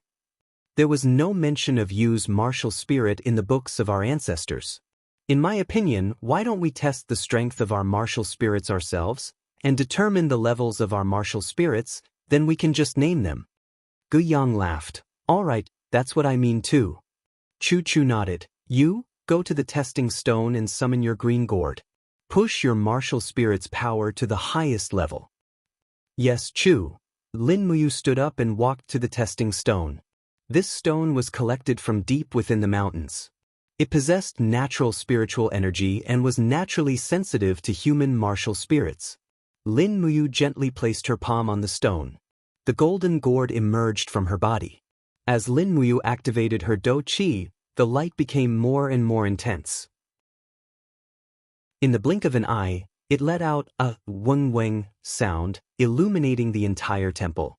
The light on the testing stone continued to shine. It changed from green to green, then to black, then to deep red, and finally stopped at purple. It's purple now. Gu Yang was overjoyed. Chu's martial spirit has already reached the purple first grade. Under Yu's cultivation, this gourd martial spirit has already advanced to the first grade. Chu Chu twirled his beard and laughed. Yu is indeed talented. He can do what others can't. I can feel that this green gourd martial spirit has the essence of the 7 luminaries Shen force. As Yu grew, The essence of the martial spirit was changed by the 7 luminaries' Shen force. That's why its power is so powerful. In my opinion, Yu's first-grade martial spirit should be named 7 luminaries Holy Gourd. Deacon Guyang, what do you think? Guyang chuckled, good name. Chu is really knowledgeable. This 7 luminaries Holy Gourd is enough to become a first-grade martial spirit. Guyang picked up a brush, dipped it in ink, and wrote the name of 7 luminaries Holy Gourd on the second page of the Book of 10,000 Souls. At the same time, there were 6 other first-grade martial spirits: God-binding chain, demon blood saber, purple dragon, 8 desolate sword, dragon beard vine, and stepping fire tiger. Chu squinted his eyes and said, "You, summon your God-binding chain and push your power to the highest level." Yes, Chu. Lin Muyu gave a low shout, and 9 golden God-binding chains appeared around her. Light swirled around her, and as Lin Muyu exerted her strength, the golden light expanded explosively. At the same time, a faint starlight from the 9 heavens appeared around the golden light, and the power of the stars seeped into the God-binding chains, giving off a domineering aura. The light on the testing stone continued to expand until it turned purple. Then, blue starlight appeared above the purple. It was a spectacular sight. Wow, it can't be? Zhou Yao was dumbfounded. Bai Lifu's eyes also widened. Could it be? Deacon's God-binding chain has surpassed the first-grade martial spirit? Gu Yang's hands were trembling, and he was very excited. Yu's God-binding chain seems to have changed. Yes. Chu smiled as if he was looking at a fire. I don't know why, but the star arts that Yu cultivates can actually fuse with the God-binding shackles, causing the star arts that are infused with the God-binding shackles to be even more overbearing. This is really a stroke of luck. The power of the God-binding shackles is indeed above the first class of martial spirits. Deacon Guyang, how do you think we should classify it? Gu Yang's breathing was a little hurried, and his face was red. This is a miracle. In the history of the Holy Temple, there has never been a situation like this. A martial spirit that surpasses the first grade. Are we going to create a new classification for martial spirits? Chu smiled. That's not impossible. Deacon Guyang, don't be too excited. I can boldly tell you that after Her Highness Yin cultivates the dragon beheading art, her God-binding chain seems to have been strengthened by the dragon beheading art, and its power is also slightly higher than the first grade. If we really want to create a new classification, then Yu and Xiao Yin's martial spirits are enough to be classified as martial spirits of the first grade. Lin Muyu coughed. Deacon Guyang, then let's do it. Martial spirits of the first grade? It sounds a little stronger than the first grade martial spirit. Hey, this old man obeys. Guyang immediately wrote martial spirits of the first grade on the draft of the 10,000 soul canon and raised his head, but, as they are both God-binding chains, how should we name them? Chu pondered for a moment, then said, Yu's martial spirit shall be named Star God-binding chains, and Xiao Yin's martial spirit shall be named True Dragon God-binding chains. This is also in line with the will of the heavens. Her Highness Yin has the bloodline of an emperor and the body of a true dragon, so she is probably the only one who can cultivate the true dragon God-binding chains. Lin Muyu happily returned to her seat and sat down again, then said, I can finally hold my head high. Super First Grade Star God-binding chains, First Grade 7 Luminaries Immortal Gourd. From now on, my name will be written in the annals of the cultivation world of the Empire, right? Chu couldn't help but laugh. Not only the annals of the cultivation world, even the annals of the Empire will definitely have a page of your name. Maybe later generations of historians will even write a personal chronicle for you. That is a rare honor. The Empire has existed for thousands of years, but only a few dozen people have had the honor of writing a chronicle. Lin Muyu said with a smile, Fame to me is like a floating cloud in the sky. Before she could finish, a temple guard outside said respectfully, Grand Deacon, Princess Tang Xiaoxi requests an audience. Ah, Xiaoxi is back? Yes, she is just outside the hall. Let her know? I'll go get her. Lin Muyu didn't even care about the dragon spirit sword on the table and flew out of the main hall. Chu, Guyang, Zhou Yao, and the others all smiled knowingly. Although Lin Muyu was now the Grand Deacon of the temple and one of the commanders of the empire's major armies, she was still a hot-blooded young man after all. Outside the grand hall, the cold wind was blowing, causing Tang Xiaoxi's white leather robes to flutter lightly. Tang Xiaoxi stood gracefully on Skyspan Street, the strong wind causing her to blink her eyes repeatedly, her long eyelashes seeming to struggle in the strong wind. It was only when Lin Muyu walked out, dressed in the white robes of the imperial forest, that Tang Xiaoxi's eyes lit up. Seeing the person she had been thinking about day and night had a completely new demeanor, it was as if her heart was about to melt. "It's cold outside, let's talk inside." Lin Muyu gently grabbed her hand and led her into the temple. Suddenly, Tang Xiaoxi blushed and her heart was as warm as the sun. Behind them, a group of generals of the state army and several guards of the temple were all smiling. Everyone in Lanyan City knew that Lin Muyu and Tang Xiaoxi had a very close relationship. They also knew that Lin Muyu, the foster son of the former emperor, had a very good relationship with the current emperor, Qin Yin. Therefore, almost every man in Lanyan City was envious of Lin Muyu, who had two supreme beauties in the imperial capital. This was something that ordinary people dared not think about. "Xiao Yin, you must have something to do in Lanyan City, right?" Lin Muyu asked with a smile. "Can't I come to you if I have nothing to do?" Tang Xiaoxi looked at her with a hidden bitterness. Lin Muyu smiled and said, "How's the matter of the demon clan in the Forest of Infinity?" "It's all right." Tang Xiaoxi gently held his arm. Suddenly, her eyes turned red and she said, "I heard that you went to the Iha kingdom. It's all right, it's all right." Lin Muyu patted the back of her hand and said, "I've brought Brother Qin Lei's head back and buried it under the national monument. If I don't do this, I won't be able to rest in peace. Xiao Shi, you must be able to understand me." But Tang Xiaoxi wanted to say something but stopped on second thought. "Let's talk about the demon clan."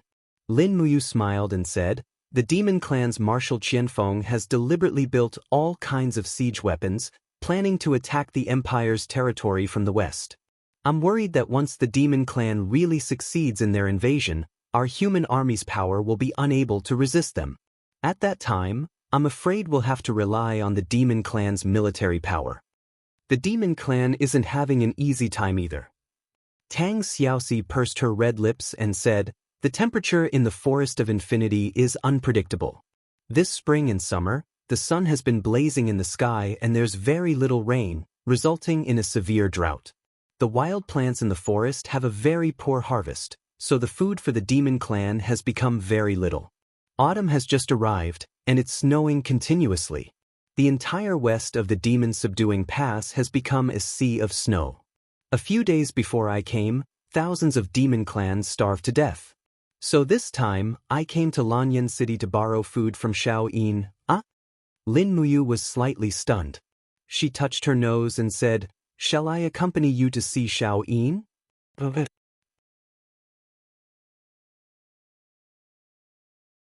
Chapter 417. Borrow Rations? In Zetian Hall, several important officials of the empire stood on the left and right while Lin Muyu and Tang Xiaoxi stood together in the center aisle, looking up at Qin Yin on the throne. Tang Lan seemed to be the most sensitive about borrowing rations. After all, he was in charge of the Ministry of Revenue. "What's wrong, Duke Lan?" Qin Yin was surprised. "Can't the empire even provide 3 million caddies of rations?" "Your Highness." Tang Lan looked troubled. "After your Highness ascended the throne, you pardoned the world and reduced taxes by half. Therefore, the Ministry of Revenue's funds and rations are very tight. 3 million caddies of rations may not seem much, but your Highness might not know this. A soldier's rations are about 2 caddies a day, and the rations of 10,000 soldiers are 20,000 caddies a day. The empire has a total of 200,000 soldiers stationed around the empire, and we have to provide 400,000 caddies of rations to these troops every day. We are already tight on rations, and if we give it to the demons, I'm afraid." Tang Xiaoxi bit her red lips and said, "But these 3 million caddies of rations are too important to the demons. It can even save 100,000 demon casualties." Lin Muyu interceded, Duke Lan, you are in charge of the Ministry of Revenue. If you squeeze a little, you should be able to gather 3 million caddies of rations, right? If you really can't, we can always buy it with money. Tang Lan cupped his fists and said, Commander, you might not know this, but Lanyan City's harvest today isn't too good. Moreover, to transport rations from Lanyan City to the Forest of Infinity, war chariots can't be used in the forest, so we can only rely on commoners to carry them. With the commoners' speed, it will take at least 15 days to reach the Forest of Infinity. They have to eat 1 caddy of rations a day, which means 15 caddies of rations in 15 days, and 30 caddies for a round trip. A commoner can only carry 60 caddies at most, so transporting rations to the demons isn't 3 million caddies, but 6 million caddies. Tang Xiaoxi's pretty face darkened. But Grandpa, Tang Lan looked at Tang Xiaoxi, the granddaughter he doted on the most, and his gaze couldn't help but soften. But Xiaoxi, don't worry, grandfather will think of a way for you. For these 6 million caddies, the National Treasury will provide 2 million caddies, and grandfather will help you gather the remaining 4 million caddies. Don't worry, the first batch of grain will be on the road tomorrow.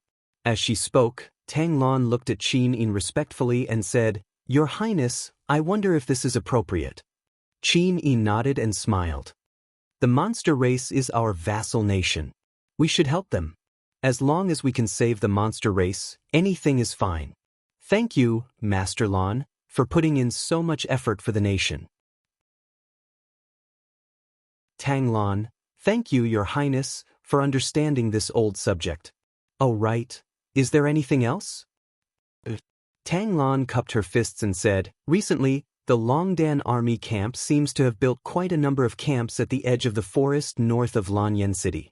When this old subject's men patrolled the city, they saw many people who didn't belong to the Imperial Army holding weapons and wearing armor, practicing fighting tactics.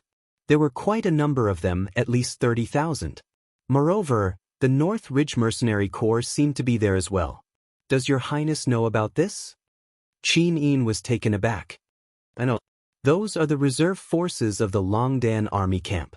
But Your Highness. Tang Lan raised her head and said, The Empire's military law strictly stipulates the number of people in each legion. Once someone privately recruits soldiers, it will be seen as a rebellion. Your Highness, please investigate this. If that's the case. Qin Yin stood up slowly, her eyes full of smiles. The Longdan Army Camp Commander Lin Muyu has made great contributions in saving the nation. The Longdan Army Camp has defeated the Demon Race and Iha Nation's armies on the Qinling Mountains, greatly raising the nation's prestige. Immediately draft a decree to expand the Longdan Army Camp to an upper limit of 50,000 people. This is in line with the will of heaven and the will of the people. I believe Master Lan and Grandfather will not have any objections, right? Tang Lan was taken aback. Su Muyun bowed calmly but didn't say anything. On the other hand, a few generals of the Su family showed indignant expressions. One of them was Su Long, the commander of the Steel Blade Army of Muyu City. He cupped his fists and said, Your Highness, the Empire is currently experiencing a disaster of food shortage. It doesn't seem right to expand the army when the people don't have enough to eat. I hope Your Highness can consider the people. Is that so? Qin Yin looked at Su Long and said, Master Lan, Grandfather, actually Xiao Yin has a decision. I plan to reduce the salaries of all the officials of the Empire by 20% from next month onwards. This money will be used to encourage farming, planting, and other businesses. What do you think? Su Muyun bowed and said, I support Your Highness' decision. I'm just worried that those officials who are used to living a good life will not be convinced. It's okay. They will be convinced. Qin Yin smiled and said, Draft an imperial decree. When the empire is in danger, all the officials' salaries will be reduced by 20%. In addition, the Ministry of War will provide all the weapons, food, and horses needed for the expansion of the Longdan army camp. Do not neglect them. Everyone cupped their fists and said, Yes, Your Highness.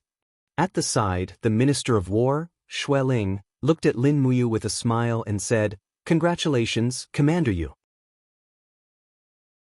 You have finally been promoted from a battalion commander to a corps commander. According to the Empire's military system, an army with less than 20,000 people could only be considered a battalion. An army with more than 20,000 people could be called a corps. There was no upper limit to the number of people in a corps. The prestige and authority of a corps commander was obviously much higher than that of a battalion commander. The biggest beneficiary of the expansion of the Longdan army camp was undoubtedly Lin Muyu. Currently, he was an indispensable existence in the Empire's army. Thank you, Sir Xueling, Lin Muyu smiled humbly and said, in the future, we will still have to rely on Sir Xueling to take care of the Longdan army camp. Otherwise, we will not be able to provide food and weapons. This number of people will be useless. Xueling laughed and said, don't worry, Commander. This is a decree personally issued by His Highness. I will definitely take care of it personally. I will not let the Longdan army camp be neglected in terms of military supplies. And, thank you. In the afternoon, 100 carriages full of food left Lanyan City for the demon-subduing pass. Tang Lan valued Tang Xiaoxi's affairs very much. This efficiency was really admirable. According to Tang Xiaoxi's order, after this batch of food arrived at the demon-subduing pass, the guardian army of Tang Town would send it to the Forest of Infinity. The demon tribe in the Forest of Infinity would also send people to receive it. In this way, the rations and manpower of the people could be saved. It was not as terrible as Tang Xiaoxi described. However, it seemed that Tang Xiaoxi still could not forgive Tang Lan. She only promised him to go back to the Duke's mansion for dinner at night. In the afternoon, she still followed Lin Muyu with dozens of guards. In the afternoon, Lin Muyu's task was to check the newly built Longdan army camp. In fact, he was very worried. Although Situ Sin used to be a senior imperial general, he had been a big hooligan for 4 years after all. His way of doing things had gradually changed. He was not like Wei Chou, Feng Shi, and the others who scrupulously abided by their duties. As expected, the newly built Longdan army camp outside the northern part of the city was very chaotic. Lin Muyu led a 1,000-man Longdan army camp heavy cavalry into the camp slowly. On both sides of the camp were tents that were randomly set up, and the mud on the ground had not been filled up. In the wilderness, many Heaven Execution Society disciples from the slums were fighting over the few pieces of armor and emblems of the Longdan army camp. All of them were red in the face from arguing. On the other side, there was a bard sitting in the mud playing the horsehead zither. A group of recruits from the Longdan army camp surrounded him and cheered. Further away, there were a few burly recruits wrestling. Some even started a bet. Tang Xiaoxi looked around with her bright eyes and couldn't help but laugh. I say, Commander Mu, your recruits from the Longdan army camp look really good. I really don't know how you are going to train them in the future. Lin Muyu's face was ashen. I'm so angry. Someone, where's Situ Sin? Get him here. Yes, Commander. In the chaotic crowd, Situ Sin rode over on his horse. He wore a captaincy rank with 2 gold stars on his neck. He was wearing a fiery red general robe of the Longdan army camp. He cupped his fists respectfully and said, Greetings, Commander. Senior, Lin Muyu pointed at the group of people in the camp and said, Are these the recruits you brought me? You used to be a general of the Empire. Is there anyone who leads troops like you? Situ Sin said solemnly, Commander, you don't know that these people were originally ruffians. It's not easy to train them into real soldiers of the Empire. It can't be done in a day or two. Since they can't adapt to the barracks life for the time being, and there are no concubines in the Longdan army camp, I have allowed them to go to the flower restaurant in Lanyan City twice a week. If conditions permit, they can have a concubine, but they can't bring her into the barracks. They are allowed to fight once every 3 days, but they can't be killed. They are allowed to pick their nostrils during combat training, but not more than 3 times a day. Lin Muyu was so angry that she almost fainted. Situ Sin, you treat my Longdan army camp as a cattle farm. Wei Chou also said, Situ Sin, is there anyone who leads troops like you? Situ Sin immediately glared at him and said, Wei Chou, don't think that you're great just because you're the deputy commander. Let me tell you, Situ Sin, can defeat you within 3 moves with 50% of my strength. The commander can scold me, citizen, but you, Wei Chou, don't have the right to do so. Wei Chou almost died of anger. Lin Muyu narrowed her eyes and asked, General Citizen, are you really going to lead troops like this? Can such a Longdan army camp really fight against the demons? I'm very worried. Citizen cupped his fists respectfully and smiled. His eyes were full of deep meaning. He said, Commander, if you trust me, citizen, then give me the full authority to train the new soldiers. Don't worry. Once we really fight against the demons, I can guarantee that these grandsons will immediately forget about the prostitutes in the brothel. They will carry their weapons and risk their lives to fight against the demons with us. Lin Muyu nodded approvingly and said with a smile, Perhaps, only blood can let them know what war is like. There will be such an opportunity. Citizen nodded. Commander, further north is the camp of Ah Shue's 3rd Corps. North Ridge Mercenary Group will definitely satisfy you. Yes, let's go. Chapter 418. Although the 3rd Legion's camp was messy, it wasn't chaotic. The barracks were neat and tidy. From afar, the North Ridge Mercenary Group's mercenaries had already removed the mercenary badges on their shoulders and were training their combat skills in a row of 100 people. Moreover, this group of mercenaries was originally equipped. After all, they were the top mercenary group in Lanyan City, so their combat strength would definitely not be weak. Sidu Shui rode her horse over with a face full of smiles. With twin blades hanging from her waist, she bowed respectfully and said, I'm Sidu Shui. Greetings, Commander. Greetings. This is? Tang Xiaoxi smiled and said, Tang Xiaoxi. So you're Princess Shi. Situ Shui looked at her in high spirits and said with a smile, Princess Shi led the Demon Clan and the National Garrison Army to recover Lanyan City during the crisis. Your name has long spread throughout the empire. I'm Situ Shui. Greetings, Princess Shi. No need to stand on ceremony. Tang Xiaoxi chuckled. You're Mu's woman, which means you're my friend. We'll be family from now on. Thank you for your trust, Princess Shi. Tang Xiaoxi blinked and suddenly asked, Oh yes, your North Ridge Mercenary Group is known as the top mercenary group in North Ridge Province. You've been living a carefree life in Xiaoyao. Why did you join the Longdan army camp and be restricted by the Empire's military system? Sidu Shui was stunned. She cupped her fists and said, Princess, the first reason is that although mercenaries are very free, they're like a group of soulless walking corpses. They don't know what they're fighting for. Sidu Shui wants to become an imperial general and lead the brothers to fight for the empire. The second reason is that Sidu Shui wants to be together with my brother, Sidu Senator. The third reason is that the only person who can easily defeat Sidu Shui, who is noble and uncorrupted, is Commander Yu. Therefore, Sidu Shui is willing to give her life to Commander Yu. He's noble and uncorrupted? Tang Xiaoxi glanced at Lin Muyu and couldn't help but chuckle. This fellow is very cunning. You'll know in the future. Cough cough. Lin Muyu coughed and said, Don't destroy my glorious image in the eyes of my subordinates. All right, General Shui, continue with your training. I'll accompany Princess Shi to walk around. The flag and emblem of the Longdan army camp are being made and will be sent over soon. As for the uniform armor and weapons, it'll take some time. Please wait patiently. Yes, Commander. Sidu Shui cupped her fists respectfully. Tang Xiaoxi and Lin Muyu left the camp slowly. Tang Xiaoxi pouted and said, Mu, you're such a playboy. Does this Sidu Shui like you too?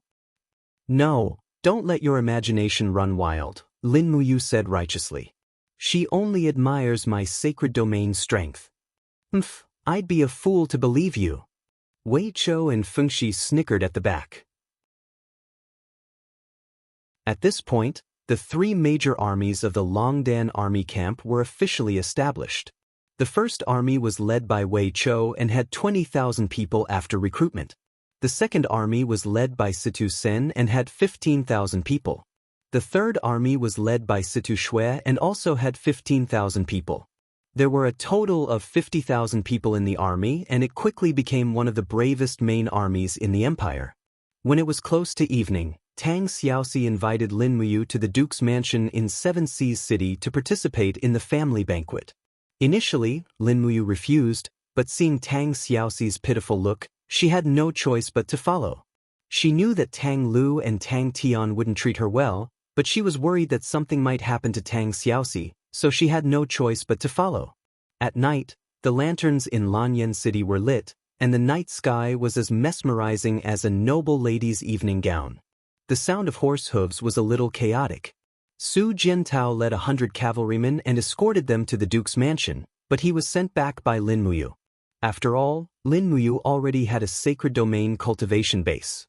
In addition to the first-grade 7 luminaries Immortal gourd and the first-grade star god binding chains, there weren't many people in the empire who could do anything to him, not to mention that Tang Xiaoxi was by his side. "Princess, Commander Yu, you're here." The person in charge of receiving them was the Duke's mansion's beautiful supervisor, and she seemed to be a member of the Tang family. She looked to be in her 30s and had a good temperament, but her smile hid too much of her true emotions. "Let's go in." Tang Xiaoxi nodded with a smile. Lin Muyu handed the treading snow warhorse to a servant and followed Tang Xiaoxi into the mansion. The main hall was brightly lit, and attendants walked in and out. Although the rebuilt Duke's mansion wasn't as luxurious as LV Zhao's mansion, it was still as luxurious as a marquis's mansion. Tang Lan came out to welcome them, followed by Tang Lu, Tang Tian, and Tang Wei. Tang Xiaoxi's actions after recapturing Lanyan City made Tang Lu and Tang Tian feel disgusted. Perhaps they didn't consider Tang Xiaoxi as a member of the Tang family. Only Tang Lan's old eyes were cloudy. He looked at Tang Xiaoxi, then looked at Lin Muyu, and suddenly said, "You also came?" Lin Muyu respectfully said, "I pay my respects to Duke Lan. There's no need to be so polite. Come in, we can have a meal together as a family." Tang Lan said meaningfully. Lin Muyu was startled, but she didn't pursue the matter. She accompanied Tang Xiaoxi into the main hall, and the aroma of delicious food assaulted their nostrils. This table was filled with rare delicacies. The Seven Seas province was rich and populous, and the Tang family's wealth was something ordinary people couldn't hope to achieve. Lin Muyu only took a glance at the table and saw that there were many rare wild animals, melons, and fruits on the table. The price of this table of food was at least 2,000 Jin coins. Just this table of food was enough for an ordinary family of 4 to live for 400 years. However, there was another person who was also invited. This caused Lin Muyu to be somewhat surprised. It was actually Jianghu. However, after thinking about it carefully, it was reasonable. It was just that Lin Muyu was Tang Xiaoxi's best friend, and what kind of status did Jianghu have to be considered a family member by the Tang family? After everyone sat down, the attendants poured wine for them. Tang Lan's hand trembled as she held the wine cup and said, "It's rare for Xiaoxi to come home for a meal today. Come, let's not go home until we're drunk." After downing the wine, Tang Lan sat down. The scene was a little awkward. Tang Lu and Tang Tian naturally didn't have good intentions towards Lin Muyu. In fact, they didn't even want to see this person present. Tang Lu rubbed his nose and said with a smile, "Today is a family banquet. I wonder if Xiaoxi has already prepared to marry Commander Yu since she brought him back? This wedding will definitely cause a sensation in Lanyan City, right?" Tang Xiaoxi was startled. Clearly, she didn't expect Tang Lu to say such a thing. However, she also knew that the person Lin Muyu deeply loved was Qin Yin. She knew that the chances of them being together were minuscule. For a moment, she didn't know how to answer. Fortunately, Lin Muyu smiled and said, "As for the matters of children, we'll talk about it after we recover the Iha nation and eliminate the demons. I hope that Duke Lan can understand all of Xiaoxi's actions." Tang Lan nodded and said, "This old man knows that Xiaoxi has always been the apple of this old man's eye. She's my pride." Tang Tian's smile was full of bad intentions as he said, "Commander Yu has already become a true army commander. The Longdan army camp is doted on by the Empress alone. I presume that Commander Yu has already become a famous general of the Empire in the future. I wonder what Commander Yu thinks about the war between the Empire and the demons?" This, Lin Muyu frowned and said, "The demons are powerful. They can't be defeated overnight. Let's take it slowly. I only hope that the Ministry of Works can develop more powerful weapons to make up for the gap between the physiques of us ordinary people and the demons' armor demons. Tang Lan smiled and said, "Today, we're eating together, let's not talk about national affairs. Alright, I want to announce something. In the first half of next month, choose a good and auspicious day to hold the wedding of General Xiang Yu and Tang Wei." Tang Xiaoxi was surprised. "Tang Wei, you want to marry Xiang Yu?" Tang Wei was sitting beside Xiang Yu. She blushed and nodded and said, "Yes, grandfather has already betrothed me to General Xiang Yu."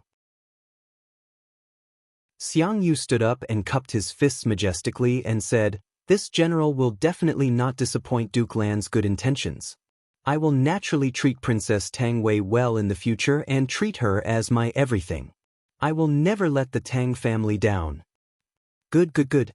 Tang Lan said, "Good," 3 times in a row. Then he looked at Lin Muyu meaningfully and said, "Commander Yu, the demons are powerful. The Yiha nation is still in the ascendant. The empire is still on the brink of life and death. You, me, and General Xiang Yu are all generals of the empire with military power. At this moment, we should put aside our previous enmity and work together for the empire. What do you think?" Lin Muyu cupped her fists and said, "Duke Lan is right." Tang Lan narrowed his eyes and said with a smile, "With Tang Bin's death, one of the 3 Tang sect iron medallions has lost its owner. I am old and don't have much time left. The only thing I am worried about is the Tang family and Shao Shi. I know that you mistakenly killed Tang Bin to save Shao Shi. Now that time has passed, I don't want to pursue this matter too much. I only hope that you, the outstanding generals of the empire, can turn the tide and save the empire from disaster. Duke Lan, what do you want to say? Please say it directly." "Okay." Tang Lan took a deep breath and said, "Although I hope that you will marry Shao Shi in the future, the heavens have no control over us. So, I hope that you can become sworn siblings with Shao Shi and swear that you will never betray Shao Shi and the Tang sect. I will bestow the last Tang sect iron medallion to you. You can mobilize the troops of the 7 Seas Tang sect as you please. What do you think?" Lin Muyu's heart was in turmoil. After a few seconds, she said softly, "I understand Duke Lan's good intentions, and Shao Shi also has deep feelings for me.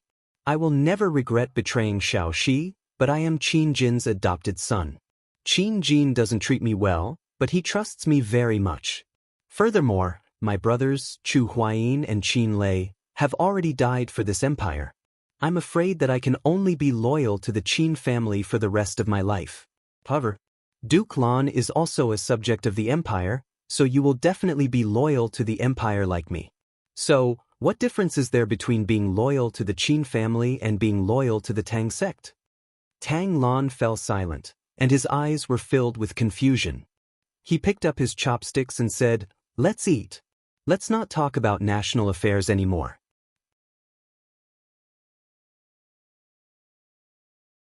Chapter 419. Ever since Tang Xiaoxi borrowed food, 2 months had passed in the blink of an eye. Spring was already blooming in Lanyan City. The training in the Longdan army camp was getting better day by day. The entire army was equipped with armor and weapons, and the group of hooligans had also been trained by Seducen and looked like the Empire army. The Empire, Iha country, and the demon race were all in a state of hibernation. After the Thunder Rush army defeated Long Qianlin's dragon riders, the Iha country had been in a state of defense, while the demon race took advantage of the situation to sweep nearly 1/5 of the Iha country's land and then began to recuperate. The armor demons had no food in winter and could not fight at all. It seemed that the demon race was also waiting for the right opportunity. In the morning, the holy temple was quiet. The birds were chirping happily and the flowers were exuding a refreshing fragrance. Lin Muyu woke up from a pile of files again and rubbed her eyes. At this time, the voice of the holy temple guard came from outside the door. "Great Deacon, the Zetian temple has sent someone to invite you over for a discussion. They want you to go immediately and not delay." "Got it." After washing up, Lin Muyu put on the white robe Imperial Forest armor and left the sacred hall on treading snow. Moreover, she was alone. With her current cultivation, Lin Muyu was not worried that anyone would assassinate her. Even if she came, she would only be courting death. When she arrived at the Zetian temple, she saw Feng Jixing rubbing his sleepy eyes and yawning as he walked on the stone steps. "Brother Feng." Lin Muyu caught up and handed the warhorse to the attendant. "What's the matter? Why did Xiao Yin send someone to call us over so early in the morning?" "I don't know either. Most likely there's a war in the distance. Let's go in." "Okay." In the main hall, after waiting for a while, Su Miyun, Tang Lan, and the others also arrived. "What's the matter, Xiao Yin?" Lin Muyu could not help but ask. Qin Yin saw that almost everyone had arrived and said, "We received a letter from the Demon Suppression Pass this morning. There's a war in the west of the empire." "The Endless Forest?" Feng Jixing asked. Qin Yin nodded and said, "It's spring now, the season when the young and the yellow are not in contact. Many places are suffering from famine, but it's not as bad as the Forest of Infinity. At the same time, it also proves that there are still races living in the west of the Forest of Infinity." "Ah!" Feng Jixing was stunned. "Isn't it said that the west of the Forest of Infinity is a boundless, uninhabited desert? Who else could it be? We were all wrong." Qin Yin's expression was dignified as she said, "At the end of the desert, there is another race called the Great Savage Tribe. That is a race that lives in the savage land. The humans there are very tall." The book said that the soldiers of the savage tribe are generally nearly 3 meters tall and have extraordinary strength. They are extremely hungry and came all the way from the desert to the endless forest to plunder the food of the demon race. At this moment, Shaoxi has already led the country army and the demon race to war with the great savage tribe, but the result is still uncertain. Tang Lan asked anxiously, "How is the battle situation?"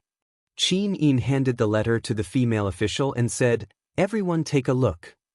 In the end, the letter did not mention the battle situation and only said that the great savage tribe's battle power was very shocking and there were more than 30,000 people. Even though the demon race's snakeman army was strong, they did not seem to be a match for them. Tang Xiaoxi requested that if Lanyan City had sufficient troops, they should send reinforcements.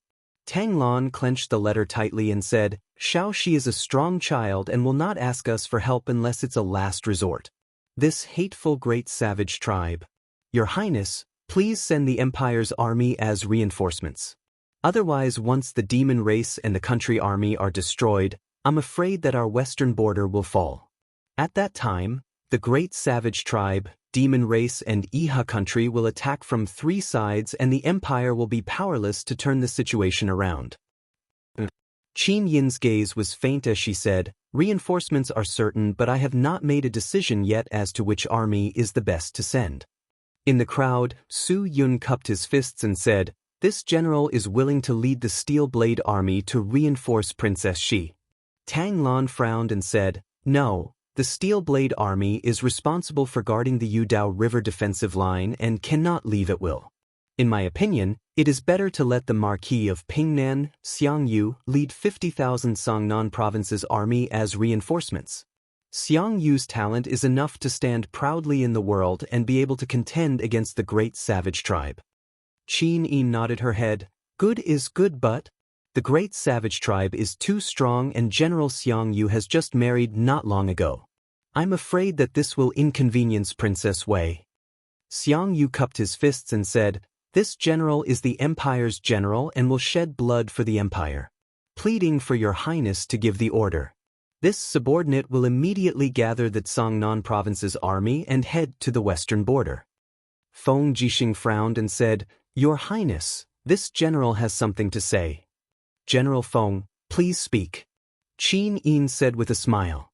Feng Jixing said, "As everyone knows, Qianfeng has amassed nearly 200,000 demon soldiers in the eastern border of Songnan province.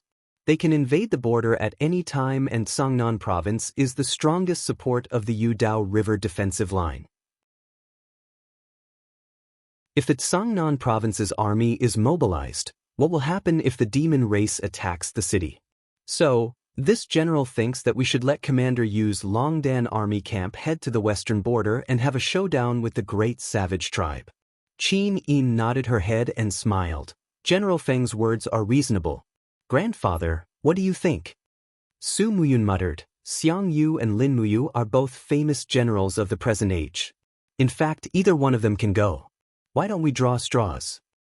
But Qin Yin took 2 pieces of paper and wrote, "Go," and "Don't go" on them. She handed them to a female official who walked forward and said with a smile, "Commander Yu, please draw one." Lin Muyu drew one and Xiang Yu also drew one. In the end, Xiang Yu wrote, "Go," on his paper while Lin Muyu wrote, "Don't go." After all, Xiang Yu wasn't Zhang Fei and Qin Yin wasn't Zhuge Liang. That's good. Tang Lan clapped her hands and smiled. Then Marquis Pingnan, Xiang Yu will lead the army. Your Highness, please give the order. Qin Yin nodded. Draft an edict to order Marquis Pingnan, Xiang Yu to gather 50,000 men and horses to the endless forest in the western border to reinforce Princess Shi. They are to set off immediately without delay. All the necessary rations and weapons will be provided by the Ministry of War. Xiang Yu had a smile on his face. But at this moment, the sound of horse hooves suddenly came from outside the hall. A messenger ran into the hall panting and said, "Bad news. Your Highness, bad news." What is it? The steel wall has sent a letter. There are movements from the demon race. Qianfeng is leading a 150,000 army to approach Dao River and is about to launch an attack. Bring up the letter. Yes. Qin Yin swept a glance at the letter and her face was slightly pale as she muttered, "The demon race. Finally attacked." Everyone was shocked and many of the generals' faces revealed a look of fear, especially those who had fought with the demon race before. They understood what kind of concept Qianfeng and 150,000 demon army was. This was simply a destructive force. As long as they crossed Dao River and broke through the steel wall, the empire would be finished. At this time, almost everyone placed their hopes on the steel wall that was built with 500 million Jining coins. Qin Yin seemed to be somewhat tired as she quietly sat on the throne and said faintly, "Qianfeng is attacking the empire again. Tell me, what should we do?" Su Muyun cupped his fists. "Your Highness, the demon race must be resisted and the demon race must be saved." This old official thinks that it is no longer suitable to change the military strength in Cangnan province and the Longdan army camp will be stationed near Lanyan city. Commander, you will lead 50,000 Longdan army camp to reinforce the demon race while the rest of the country's military strength will be concentrated on Dao River and fight to the death with the demon race. Qin Yin nodded and suddenly stood up and said in a dignified manner, like what Duke Yun said, Longdan army camp will send out troops to subdue Demon Pass and the rest of the country's military strength will fight to the death with the demon race. I will personally go to the steel wall to supervise the battle. If this battle is not won, the empire will perish. Everyone cupped their fists together and said, "We are willing to fight to the death with the demon race." In the main hall, only Lin Muyu stood there in a daze. He knew how powerful the demon race was and he wanted to compete with Qianfeng even more. But with the current situation, he was afraid that everything was out of his control. Late at night, the sound of horse hooves did not stop. A large number of Imperial Guards and Longdan Army camp soldiers galloped across Tongtian Street and went straight to the city gate. They were followed by a large number of war chariots escorting provisions and weapons. The war was urgent and did not allow for any delay. Outside the city, beside a carriage with a canopy, Qin Yin was dressed in a dark blue robe. Under the moonlight, she looked at Lin Muyu's face faintly, as if she was afraid that she would not be able to see him in the next moment. Feng Jixing stood to the side with his warhorse. He rubbed his nose and said with a sigh, "It is too difficult to meet, and it is too painful to be separated. Cherish this moment." Lin Muyu placed her hand on the hilt of the sword at her waist and squeezed out a smile. "Xiao Yin, don't worry about me. The great savage tribe is only a barbarian tribe after all. Their battle strength is limited. I will definitely win in the first battle. After I subdue the great savage tribe, I will immediately lead the Longdan army camp back and go to the steel wall to pick you up." "Yes, you must come." Qin Yin's beautiful eyes were covered with a layer of mist, but she did not cry. It seemed that these years of tempering had made her more and more like a queen and not a little girl who only knew how to act coquettishly. Lin Muyu looked at Feng Jixing again and said, "Big brother Feng, the hard armor of the demon tribe is very hard. It is difficult for ordinary weapons to pierce through it. I have a total of 300,000 white diamond arrows. I will give you half. Take care of yourself. In the days that I am not around, I will entrust Xiao Yin to you." Feng Jixing's nose turned sour, and he laughed loudly. "Don't worry, you leave sister-in-law to me." Qin Yin's face instantly turned red. "General Feng, what are you saying?" "Your Highness, I will die." "All right." Lin Muyu turned over and mounted the horse. She stretched out her hand to hold Qin Yin's small hand and reluctantly let go. She said, "The mountains are long and the rivers are far. We must all take care of ourselves. We will meet again in Lanyan City. All of you must come back alive to see me." Qin Yin's shoulders trembled slightly. Looking at Lin Muyu's clear eyes under the moonlight, she felt as if a knife was being twisted in her heart. How could they stay together in troubled times? The most they could do was to enjoy themselves. When Lin Muyu led Wei Chou and others to disappear into the night, Qin Yin finally could not help sobbing in a low voice and crying. Feng Jixing stayed by her side, but he did not know how to comfort her. He just said, "Your Highness, we are going to battle."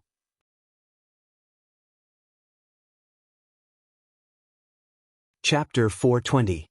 It was spring in the Demon Suppression Pass, and flowers were blooming outside the pass. However, there was an aura of death in the air. Almost all the prey in the Endless Forest had been hunted by the demon clan, and only the ancient trees and endless grassland were left. Lin Muyu rode treading snow into the Demon Suppression Pass slowly. She did not stop and led the heavy cavalry of the Longdan army camp through the Demon Suppression Pass and arrived outside the pass. In the distance, a group of demon clan troops were waiting. Tang Xiaoxi was waiting there in a white robe, and beside her were Linghu Yen, Tang Zhen, and a few Naga generals. Lin Muyu looked at the Nagas and found that they were so thin that only snake bones were left. Their faces were sallow and emaciated, and they did not even have the strength to spit. Ever since Tang Xiaoxi ordered the Nagas and lizardmen not to eat humans, the Nagas could only eat rats, rabbits, and other animals in the forest. This year was a famine, and they had almost eaten all the animals in the endless forest. Tang Zhen gently cupped his fists and said, "Greetings, Commander Yu." Wei Chou, Sidu Sen, Sidu Shui, Feng Shi, and the others also cupped their fists and said respectfully, "Greetings, Princess Shi." Tang Xiaoxi and Lin Muyu nodded at the same time. Lin Muyu frowned and looked at the endless forest in the distance and said, "Xiao Shi, what's the situation here? Where are the savage tribe?" "They are stationed in the Coiling Dragon Valley, a valley in the southwest of the endless forest. The demon clan and the national army are fighting against them. By the way, Mu, how much food did you bring?" "Not much, but there will be more later. Let's go first. I want to see how powerful the savage tribe is." "Okay, let's go." Tang Xiaoxi led the 50,000 people of the Longdan army camp straight into the endless forest. The sound of horse hooves was dense. After a few years, the endless forest had opened up a road for cavalry to gallop freely. This must be the credit of Tang Xiaoxi and Tang Zhen. After riding for a day and a night, they entered the depths of the endless forest. Flowers bloomed everywhere, and the scenery was breathtakingly beautiful. However, Lin Muyu also noticed that there were very few hares, wild boars, and wild deer along the way. Even if there were one or two hares that scuttled past, they would immediately be shot down by the tray ant.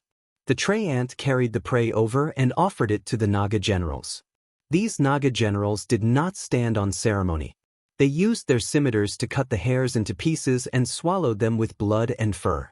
Wei Qiu, Sidu Sen, and the others all frowned. After all, they were of different races. Looking at the appearance of the serpent men eating made them want to vomit. Moreover, they could imagine that in the past, when the demon race and humans fought, the corpses of the humans were also swallowed by the serpent men like this. It was truly somewhat terrifying. Tang Xiaoxi pointed to the front and said, "We are almost there." The Coiling Dragon Valley is surrounded by mountains on all sides, and there are only two paths connecting the north and south. In the past half a month, the savage tribe has attacked our camp many times. Both sides have suffered losses. In the forest, the war flags of the Great Qin Empire fluttered in the wind. They had arrived at the camp, and it was just a huge camp made of logs. It didn't have much defensive power. In terms of defensive power, the sharpened wooden antlers outside the camp were the only defensive fortifications, and they couldn't be any more crude. Tang Jin rubbed his nose awkwardly and said, "The National Army is short of resources, and we were in a hurry to fight. This is all we could do. I hope, Commander, you will not laugh at us. It is already good that you can defend it. No need to blame yourselves." Lin Muyu's voice was very gentle. After the army slowly entered the camp, Wei Chou looked around and said, "Commander, this place is a good place, and it is spring. The fodder for the war horses is not a problem, we can graze them everywhere, but the food for the soldiers will be a big problem. Our supply route is relatively long, and also relatively slow. I am afraid that we will not be able to support the food needs of nearly 200,000 human clan and goblin clan army. Then try to find a way. Send out scouts to observe the surroundings. Assemble the arrow boxes. They may be used at any time." This subordinate understands. In the central tent, before they sat down, the sound of war drums came from afar. Tang Jin immediately frowned and said, "These bastard barbarians. We have been traveling for a day and night, and we haven't even had the time to close our eyes. They actually attacked again." "Is this the sound of the savage tribe's attack?" Lin Muyu asked. "Then don't rest." Lin Muyu ordered, "Generals, follow me out. Let's see how powerful the savage tribe is first." Everyone didn't take off their armors. They walked out of the camp and mounted their horses. Under the lead of Tang Xiaoxi and Tang Zhen, they went straight to the battlefield outside the camp. Along the way, there were demon and human soldiers preparing for war everywhere. Their faces were ashen. It seemed that no one had any good expectations for this battle. In fact, many people here had been starving for many days.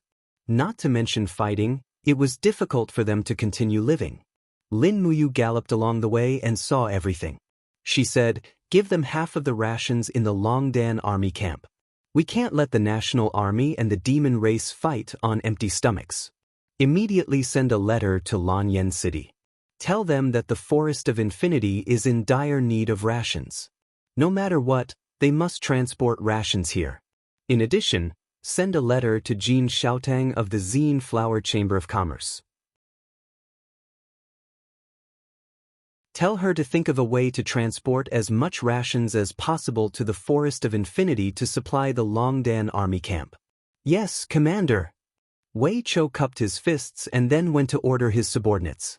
In the distance, the war drums thundered. There was a large open space between the huge Coiling Dragon Valley and the Forest of Infinity. At this moment, this open space happened to become the battlefield for both sides. Amidst the beating of the war drums, rows of spearmen from the National Guard Army and the Naga Army fought side by side. Their opponents were a group of giants with crude weapons in their hands. Each of them was nearly 3 meters tall and was incomparably sturdy. Their weapons were stone awls or sharp stones tied to wooden sticks with vines to act as spears. "It can't be." Lin Muyu frowned. "Stone Age." "What Stone Age?" Tang Xiaoxi's beautiful eyes narrowed as she asked. "It's a kind of civilization product." Lin Muyu didn't explain further. Her eyes were fixed on the battlefield. The human and demon armies were already fighting with the barbarian tribe's army. Although they were well equipped, they were no match for the barbarian tribe's army. Accompanied by angry roars, the youths of the barbarian tribe used giant rocks to blast away the charging cavalry. The serpent men were originally very strong, but they were inferior to the barbarian tribe's army. The hissing sounds of the serpent men could be heard in the air as they were thrown away by the barbarian tribe's warriors like grass snakes. "Kill!" In the crowd, a general of the barbarian tribe, who was wearing a tiger skin robe, brandished a dazzling battle axe. With a spin of his body, he created a whirlwind that actually blew a group of human soldiers into the air, causing them to scream miserably. Heavens! Wei Chou frowned. What kind of power is this? Who is that? Lin Muyu asked. Tang Xiaoxi's eyes were gloomy. The patriarch of the barbarian tribe, also known as the Great Barbarian God. He is extremely strong and unreasonable. At least 100 of our people died under his battle axe. I don't know where he got this saint-grade battle axe from. It's actually a saint-grade, Lin Muyu muttered to herself. This battle axe must have fallen into the barbarian tribe's territory and been obtained by him. Otherwise, with the barbarian tribe's productivity, it would be impossible for them to forge weapons. Not long after, Tang Jin gave the order for the national army to retreat from the front lines. They were already unable to withstand the attacks of the countless barbarian tribe's warriors and had suffered heavy losses. Archers, get ready to shoot from afar. Arrows flew into the sky like rain and pierced into the bodies of the barbarian tribe's warriors. Unfortunately, although the barbarian tribe was very powerful, their equipment was not very good. They didn't even have a shield, so they could only use their flesh and blood to block the arrows. However, their bodies were very strong, so the arrows could only injure them but not kill them. Ao ao! The injured barbarian tribe warrior roared and grabbed the neck of the national army soldier with one hand, crushing his head. Blood splattered everywhere as he carried the soldier's body and smashed it. Bang! 7 or 8 soldiers were smashed to the ground. It was a tragic sight. This kind of innate divine strength could be compared to the demon race's armor demons. Commander, do we need reinforcements? Wei Chou narrowed his eyes and said, if we don't, I'm afraid that the national army's position will be broken. Once these barbarian tribe warriors engage in close combat, our Longdan army camp may not be able to gain any advantage. Lin Muyu nodded. Everyone, change to bows and aim. Shoot their legs and arms so that they can't attack. Yes, do we need to use white drill arrows? No, use ordinary arrows. Yes, this subordinate understands. Thousands of Longdan army camps' heavy cavalry turned into cavalry archers. Under the leadership of Wei Chou, they charged forward and drew their bows and arrows. For a moment, blood splattered everywhere. Under this kind of fierce and intense shooting, the barbarian tribe's attack was instantly blocked. It seemed that the bow and arrows were the best weapon for humans to stop the barbarian tribe. After the drum beat, the patriarch of the barbarian tribe roared, "Retreat! Retreat!" They were afraid. If this continued, the barbarian tribe's army would probably be completely destroyed by the cavalry archers of the Longdan army camp. Don't chase. Lin Muyu raised her arm and gave the order. Everyone stood in place and watched as the barbarian tribe's army slowly left. They even took the injured with them. Mu. Tang Xiaoxi rode over and asked with her beautiful eyes, "Do you want to take back the barbarian tribe?" Yes. Lin Muyu nodded. But the barbarian god calls himself a conqueror. He wants to use his battle axe to conquer the entire eastern continent. I'm afraid he won't be willing to be taken back by you. Don't worry, Xiaoxi. They will. Lin Muyu's clear eyes looked in the direction of Coiling Dragon Valley. She didn't hide the confidence and determination in her eyes.